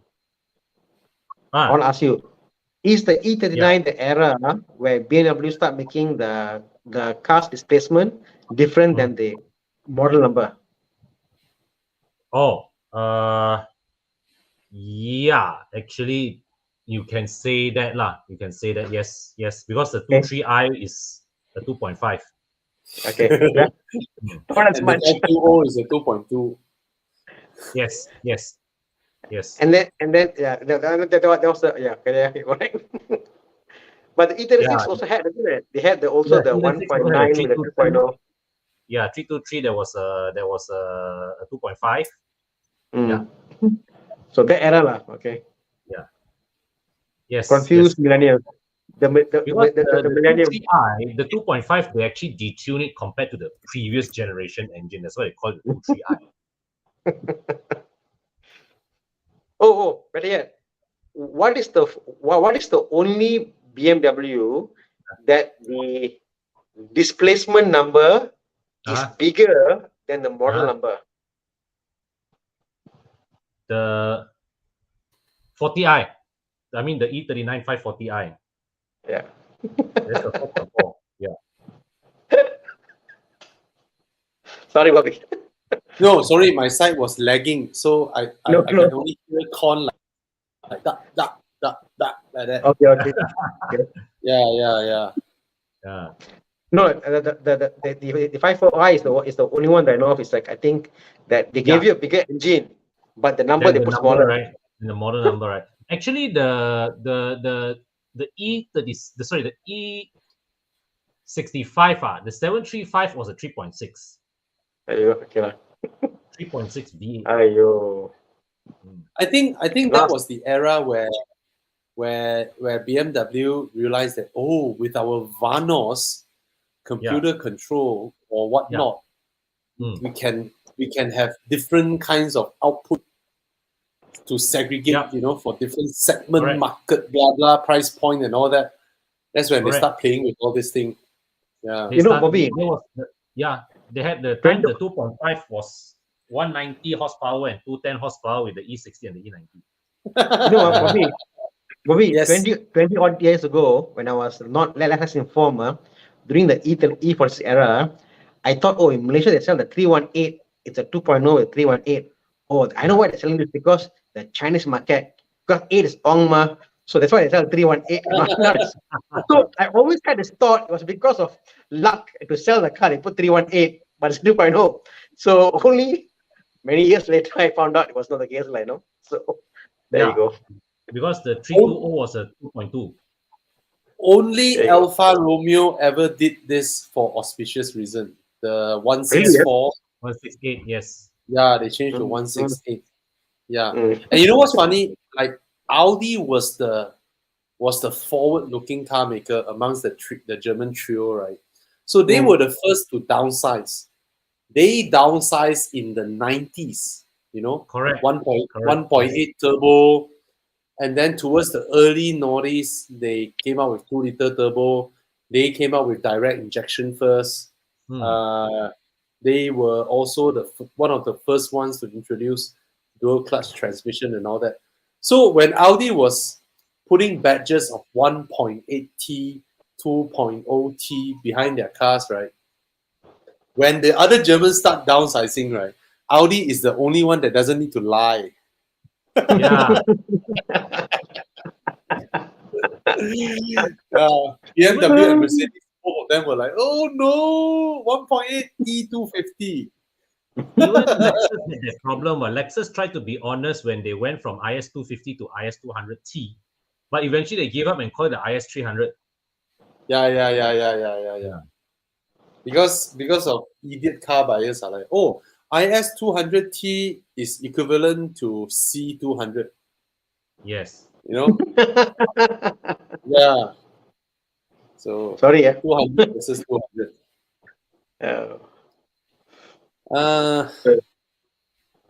Okay, this one very quick answer. GTI for me. All right. Yeah. Oh yeah. GTI. Yeah. And this one, the RS5 4.2 V8 engine, right? They basically mounted the engine. Sorry, Thana? Sorry, is the 8 is the 4.2 or 8.5 is the 3.0? No, there's no 3.0 for RS. It's the S. So, yeah, the S is it? S5. Yes. The S5 has the 3.0, but the RS5 only 4.2. So this engine is considered high maintenance in European American markets, because to do something with the belts or any oil stuff and all that, oil leak stuff and all that, you need to remove the entire engine, because they mounted the engine reverse, facing the firewall. Oh. Yeah, everything is facing the firewall. But you're in Malaysia, which labor is like, so yeah, you need to take the engine out for whatever. The engine needs to be removed. Everything is behind, back there, inside there, inside there. Oh. Yeah. Your timing chain, everything is there, right next to your firewall. Very clever, Audi. Holy shit, that is so clever. So yeah. I don't know. I ask you guys. You guys are the BMW expert, but I would guess it's the F30 that's easier to maintain. Best maintenance for long term. I think they're both fine, honestly. But if you got budget for both, the newer the better. No question about that. F30 is newer, has the problems, The fact you're asking question, buy the new one. Anna, Yeah. Mike Yap and Theophilus say the old Mini is a Chrysler engine. Chrysler engine. I see. Oh yes, Never yes, would have thought about it. the tri-type engine. Great. You know. Yeah. Okay. Yeah. Kelvin, go ahead. Maserati Levante. Thana drove it. Yep. How was it, Thana? Lovely, It's right? like it was the most unique experience I ever driven for a big, like you drive the Cayennes, Cayennes are nimble. You drive the Q5, it's planted. The Levante, wow, you really feel like you're driving a long Sports car. sports car. Mm. You know, when you turn, there's that second delay when you turn because the rear is just so long. You know, Yeah. it turns. So it is like if you have other cars and you want something different, yeah, Levante S gives you a whole different experience, you know. Long boot in front, all that. It's 20 inches longer than the Cayenne's wheelbase, probably. No Huh, really? 20, 20 inches, No yeah, shit. that much. Yeah, Its sorry, 8 wheelbase inches. is longer than the Cayenne. The wheelbase is longer. It's Wow, longer. it doesn't feel that way, the way it Oh, drives. no wonder. Bro, Yeah.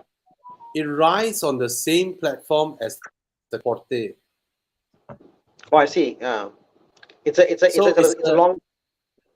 Yeah, so it is a high performance Grand Tourer platform, Right. and then It made feels like into that. an SUV. Yeah. You know, this reminds me of what car? The Infiniti QX60. Oh, okay. QX60 or 80. Which There one? you go. 80 is the big one. 100. Compare Bobby. Wheelbase. Compare with the Cayenne. Oh, It was longer, lah. Remember? Uh, Cayenne less. hey, Con, which one is it? The Infiniti Q. How much is that? X70. Difference? No more. 2895 versus Yes, the QX70. 28.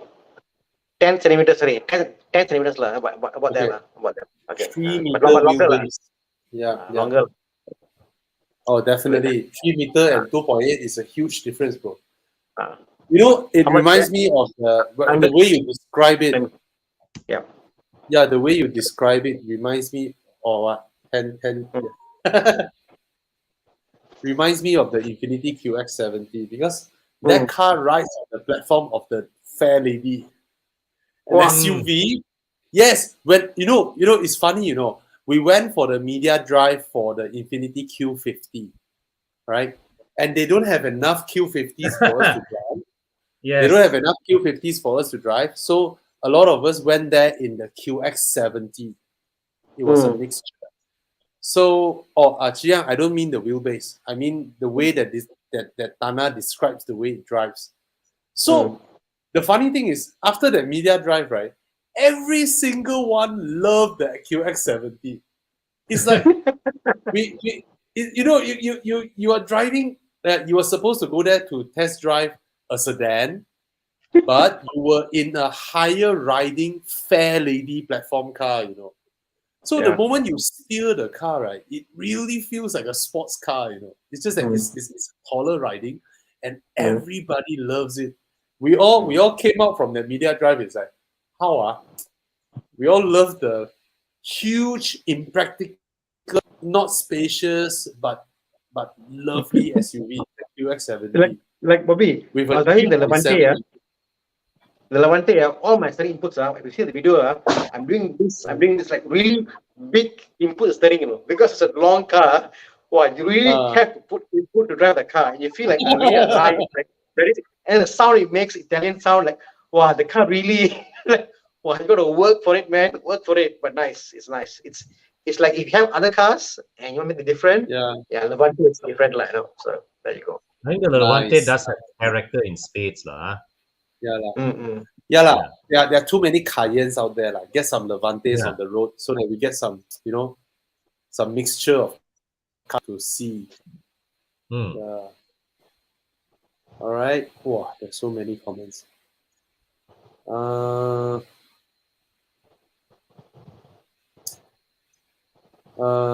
Thana, which one would you go for? I believe he's asking new generation. 45, or M340i. M34i for sure. Yeah. Although the CLA is brutal, it's monstrous. For me, as who I am as a person, I'm more of an M34i guy. I'm a family Same. man, something all around the CLA45S. If you are a single or just married, you want to be bonkers, crazy. By all means, buy it. It's not a wrong choice. It's a fantastic car to buy. For Yeah. me, no lah. You know. The CLA 45 is the more exciting car for sure. For sure. For sure. Yeah. Yeah. For sure. And for me, this generation, I love how it looks, and they have sorted out the suspension. It's a lot more livable now, and I can't deny the allure of a mad, crazy 45S, especially the new generation.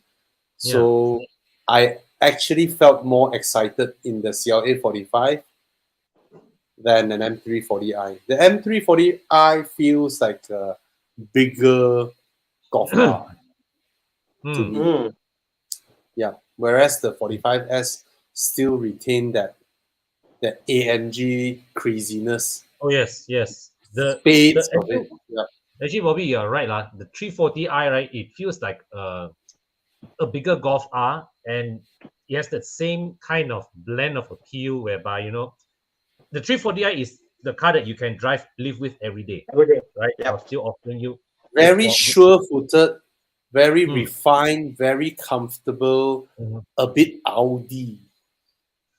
Yeah. Yeah. 340i. It has that Audi. Especially when I went to the roundabout in Genting, right? I went to the roundabout in Genting. I like half off the traction control, and then I whacked the throttle, and nothing happened. The car just bullet train around and I was like, dude, I can swing the tail out in my 6 Series. I can't in the M340i. Yeah, it's a performance bargain, no doubt. I think it's a performance bargain, and it's super fast. It's just that, to me, now that we are hypothetically saying. Okay, Kavi, let me put it in a different way, lah. Yeah. The Series 45 wins for the sound it makes, lah. Okay. Yeah. Okay, forget that, lah. If you can take out the sound, lah, take out the sound factor out of the car. Yeah. Let the car down side by side, because the M34i will also put the new exhaust and make it loud and nice and all that stuff, lah. Now what do you think? Actually, I don't like Mercedes interior. As a package, I just find that the M34i is for my liking package. Yes. For you, maybe not, lah. Yeah, it's very personal, like. Yeah. Yeah, maybe because I have an RS6, so yeah, I'm done with big cars, Yeah. I've 3 huge cars, right? Maybe I'm more alert to smaller cars. The M340i. Yeah, I've had it enough of people thinking I have a small dick. So I need a C180 now. Actually, Bobby, it's funny you said, because why? I remember you were talking about Meong Sang and I want to buy a Porsche, I want to buy a small car, MX-5, but you don't have a small car, You don't have a small, nimble car, like a really, tight car. Well, I had one, and then I gave it to Crispy. No, that's not even. Thana.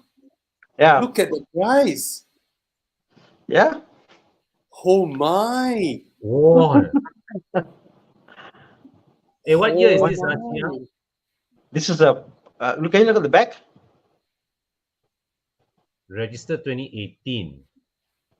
But it's a 2013 car, right? Yeah, 2013 car. Okay, Ivan has something to add. The M340i fine compared to Golf R. Yeah, by far. That's why I say it's a bigger Golf R. It's a bigger Golf R. It does everything the Golf R does better in every dimension. Yeah. Okay. My yum is a BMW like an Audi Alamak. No, I'm saying in that respect, it's so sure-footed. You know why, Bobby? I think it's because of the sensory that you get. Because you drive The Mercedes, Or the lack wow, of it. you got all the lights, ambient lighting. You get all the flashy, gorgeous and stuff. You get the sound. You're in a nightclub. You're like, wah, wah, wah, wah. Now a BM, sure, very comfortable. So that is what you meant, like, as an Audi. It's like it does its job very well. Yeah. Audi has always been the sensible man, right? Simple, man. Yeah. Yeah. Since when BMW it's like, oh, I think we need 4-wheel drive system for our M cars in case people crash. BMWs were never like that, right? BMWs is like, if you crash, it's your problem, it's your skill levels. Go attend Ivan Tong class, you know? Audi is the one that, what if people crash? What if Audi has always been the sensible guy, that tells the wife wearing sexy lingerie, and then he was like, but we just have sex yesterday night, and then the wife is like, that's the Audi guy, It's like, I see people wearing Audi shirts. Proud, very proud. Okay. Okay. What else? Any other questions? Okay, let's give a quick answer to this lah. 140K. Try to get an LCI law. It should be an LCI lah. LCI is at this price, Thana. Really? Yeah. LCI, the price is holding quite well. Yeah, lor, it's a good buy. It is. Please get M Sport. Bobby, I saw the picture of the guy Ken. I saw this picture of the guy Ken with his squirrel there. Suddenly I thought, what if you do an NFT of Bobby's Ang picture and sell?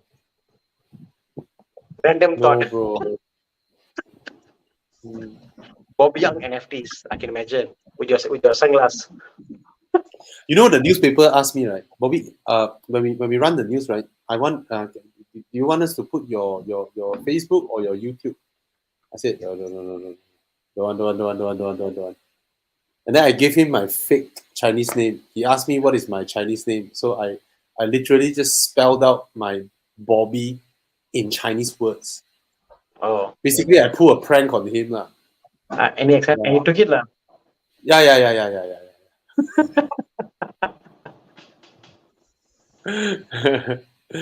Yeah. All right. Okay, you have to define which generation you're talking about. Should be the current gen that came out in 2016 lah. Nobody is looking for the 2008 one, right? I presume. Yeah. Yeah, if it is the current one, then go for it lah. It's a lot more reliable. Yeah. All right. Yeah. Afif, if you are still here, please let us know. And not the previous generation. Yeah, 2016. Bye. Yeah. It's okay. Okay, John X Track. Okay. Swift Sport. Handling is important. Swift Sport. Swift Sport. No challenge. Swift Sport will hold its value the best among these three also. Yeah. No challenge. Sport, so nice. Yeah. You know how some cars you drive, Abhi? You have the image. Swiss Sport. I can imagine the day I drove the Swiss Sport I took the car from Con's house, going to the LDP. Wow, such a nice car, man. The Swiss Sport Suzuki cars are generally reliable, but wear and tear do happen, and their parts are actually more expensive than the mainstream, the Hondas and Toyotas. Yeah. But there's new original parts lah. You can buy OEM parts and they are I think quite reasonably priced.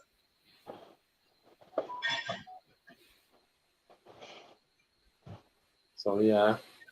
Okay, guys, looking for a second-hand 318i 2019 from BM Premium Selection, new Mazda 3, and second-hand Mazda 6 2.5 NA 2018 on car list. Which would be your pick?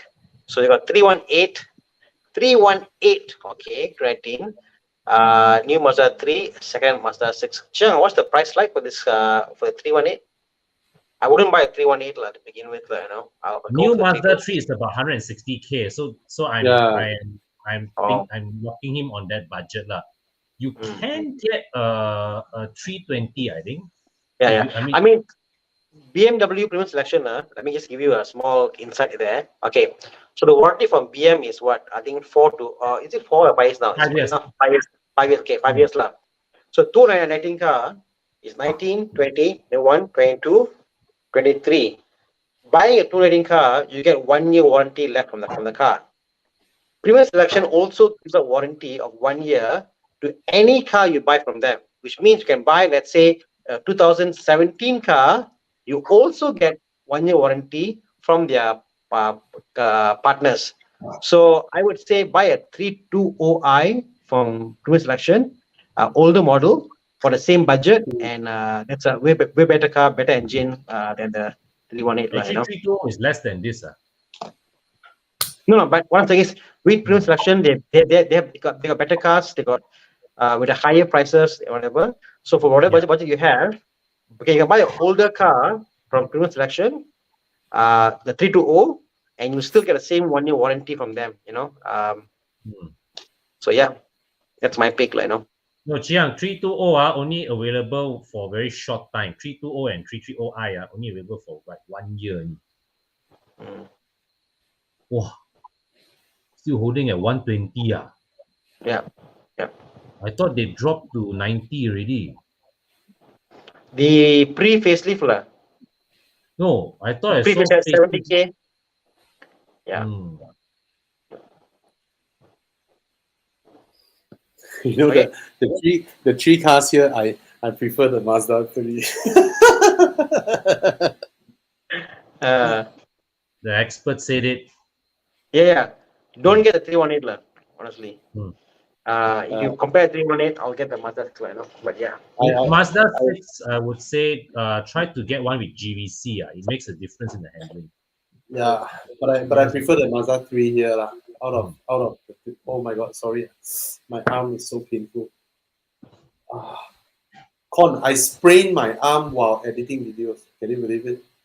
Wow, so hardworking, bro. Yeah, no, I was sat here the whole day on one position, editing. Then the moment I stood up, oh shit! Yeah, I destroyed my arm. At that age, man. Turn a bit crack. Kyrie says, hi, bros. Oh, what's your thought on a lot of horror stories of Range Rovers from people who don't own Range Rovers? All my friends who own Range Rovers, they are okay with their cars. All of them. All of them. Shanker with the Evoque. I have 2 or 3 friends with Range Rover Sports, and then with the Vogue autobiography. Yeah. They all love their cars. So go ahead if you're thinking of getting one. Yeah, my wife loves the Range Rover Sport as well. Yeah. Cheers, Con. Cheers. Long time didn't drink with you. Yeah, man. Yeah. Ouch. Okay. Ow. Okay. Oh, God. Any other questions? Quick one, this one. TT. I mean, if you can afford a Mark III, go for the Mark III lah. Yeah, lor. Mark III is based on MQB platform. So huge difference in handling. Yes. Huge. It's no difference from maintaining a Golf. Let's put it that way. Yeah. I think it's more reliable. I think the MK3 is more reliable. And it's nimble. Yeah. It's proper nimble. Okay. This question popped out a few times. GLC 300 Coupe or X4 almost the same price? Do not see now, because the new one is coming. You buy it now, you will regret in like 2-3 months. What's the point of getting, the X3, X4 is current generation. Yeah. The GLC 300 Coupe, even though it's selling at the same price, even though it's not bad looking, even though, but I don't know how you will feel if nobody tells you that the new one is on the horizon, even though the new one isn't that good a looker. Actually, the current one looks better. Yeah, man, the current one looks better, but I don't know how you will feel lah. If you go in fully knowing that a new one is coming soon, you still like the current one, then you by all means, right? Is a good car, the GLC, and with the SUV seating position, I don't mind the lack of a footrest because it's not a sedan seating position, right? My foot is flat on the ground, further in the wheel well, so I don't know, man. Yeah, that's the new one. All right. So this is a market intel for you. Okay. Ouch. What else? Should I buy expander or wait new expander to release? Is there current any expander- I don't know. Should be just facelift, right? This is a new model. Yeah. Facelift, Just I mean, the current one is too new to be full model change. It should be just a facelift. Okay, I'm looking at the facelifted one. I think I prefer the current one. I don't know. What's that? What's with that huge T-shaped Thor's hammer on the bumper? Yeah, but the expander is one of those cars that surprised us. You know. Yeah.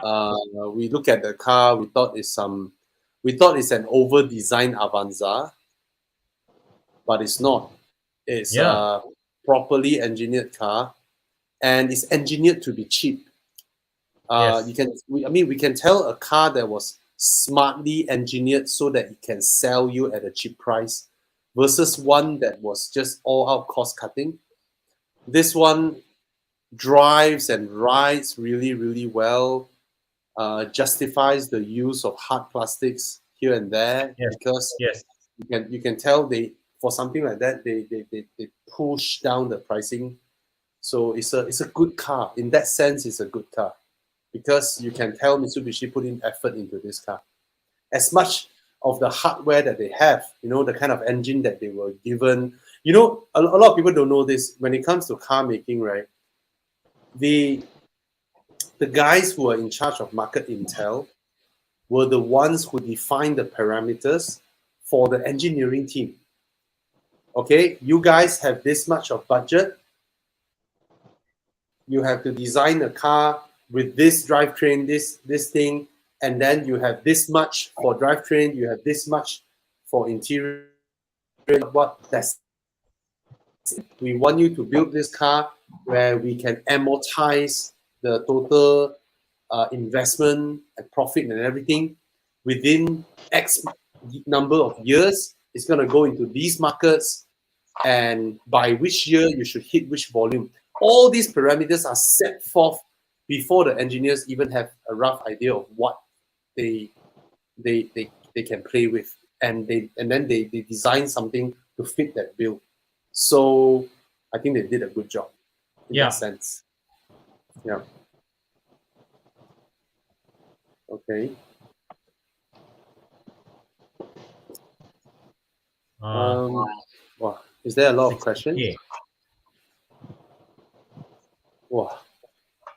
Banyaknya.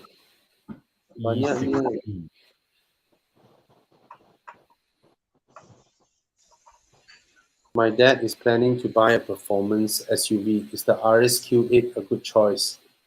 I think so, depending on the pricing. How much is the RSQ8? I have a neighbor who has one in my condo, the RSQ8. Like 800K.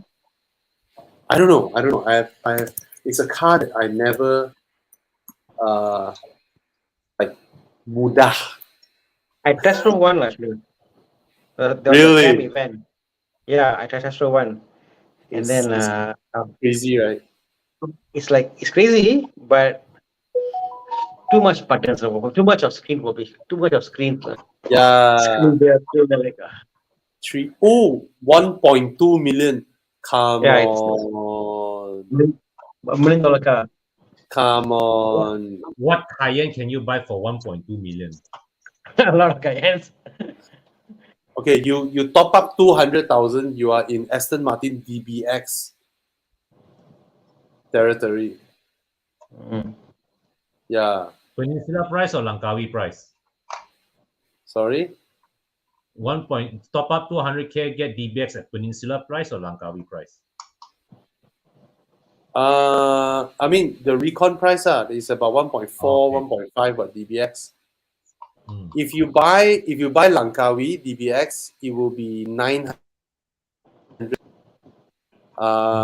close to 900,000, 800,000. If you buy the DBX 707, Mhm. then it's 1.1 million Langkawi, 1.1 million Langkawi. Yeah. Okay. All right. All right. Anything else? Con, you have anything to share with us on your car wash? Yes. Dracaris asked about the pickup and drop-off car wash service. So so I'm so it's a new service that we introduced, I think about a month or two ago. Basically, for those of you guys who are too busy with your current schedules, you can arrange for us to send a driver to your house, your office, wherever you are. We can pick your car up, bring it to the car wash it, and then send it back to you wherever you are. Our operating radius is 40 kilometers. So pickup charges, we charge 50 ringgit per pickup. Pickup and return, I mean, it's 2 ways, 50 ringgit 2 ways. For the first 10 kilometers, after that is 100 kilometers. Those of you guys who take up our subscription plan, meaning you pay upfront 3 months, 6 months, or 1 year, you top up an extra 150 ringgit per registered car. It's unlimited pickup for the whole duration of the subscription.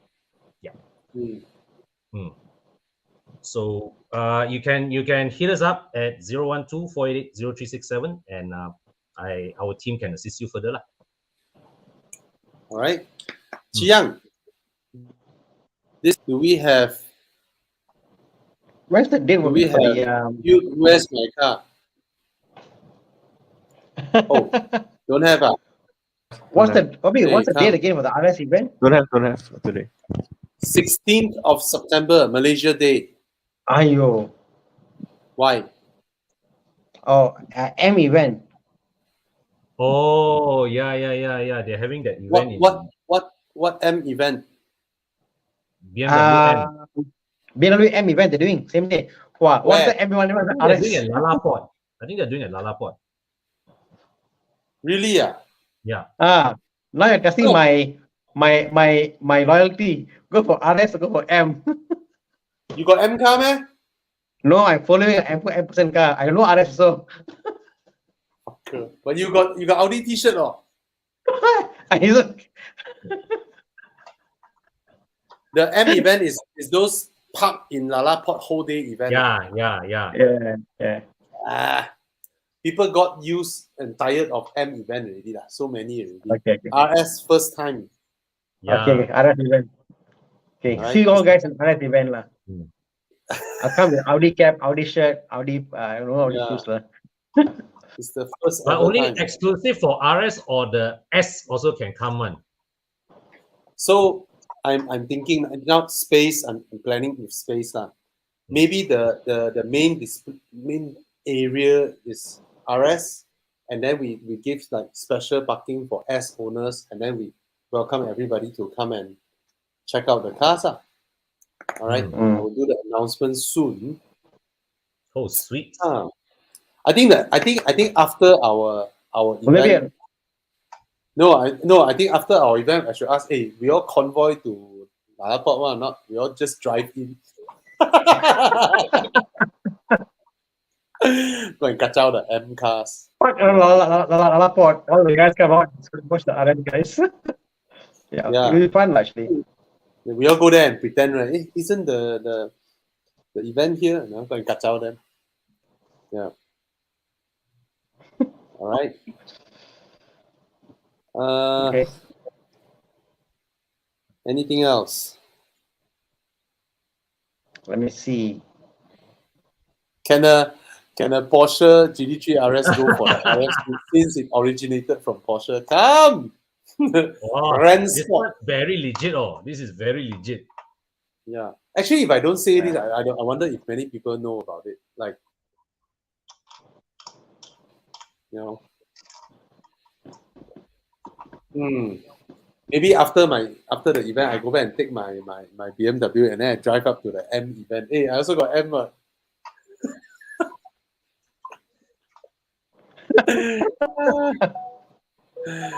Okay. All right, guys. It's 2 hours Honda plus. RS will come through. Yeah. It's 2 hours and 20 minutes. Thank you so much for asking your car buying questions. And okay, very quick one for Xiao Chong. Last one. Yes, go for it. 1.5 3-cylinder Mini Clubman for your wife. Lovely car. Okay.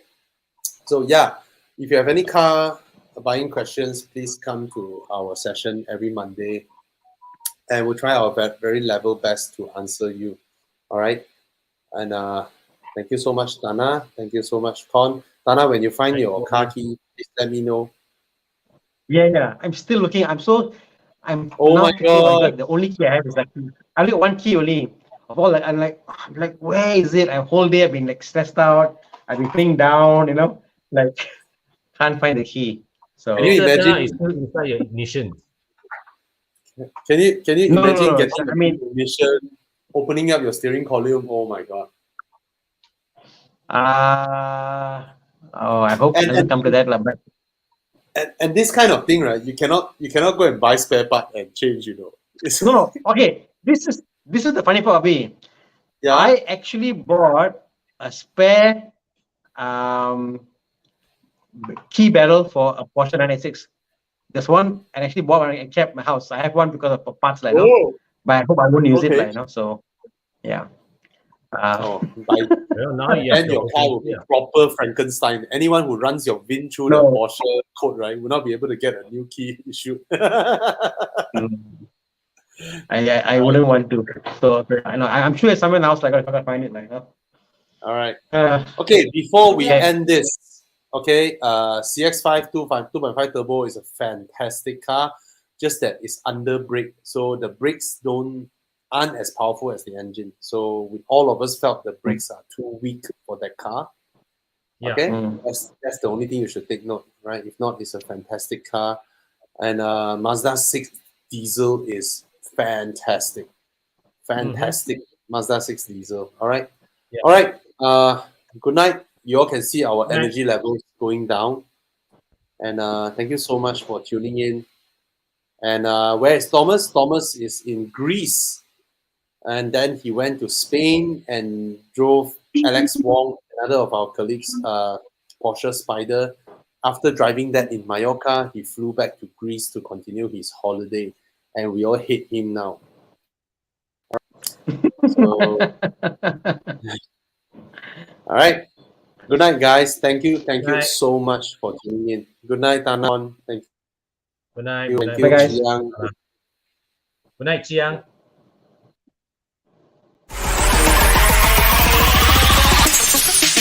We'll be right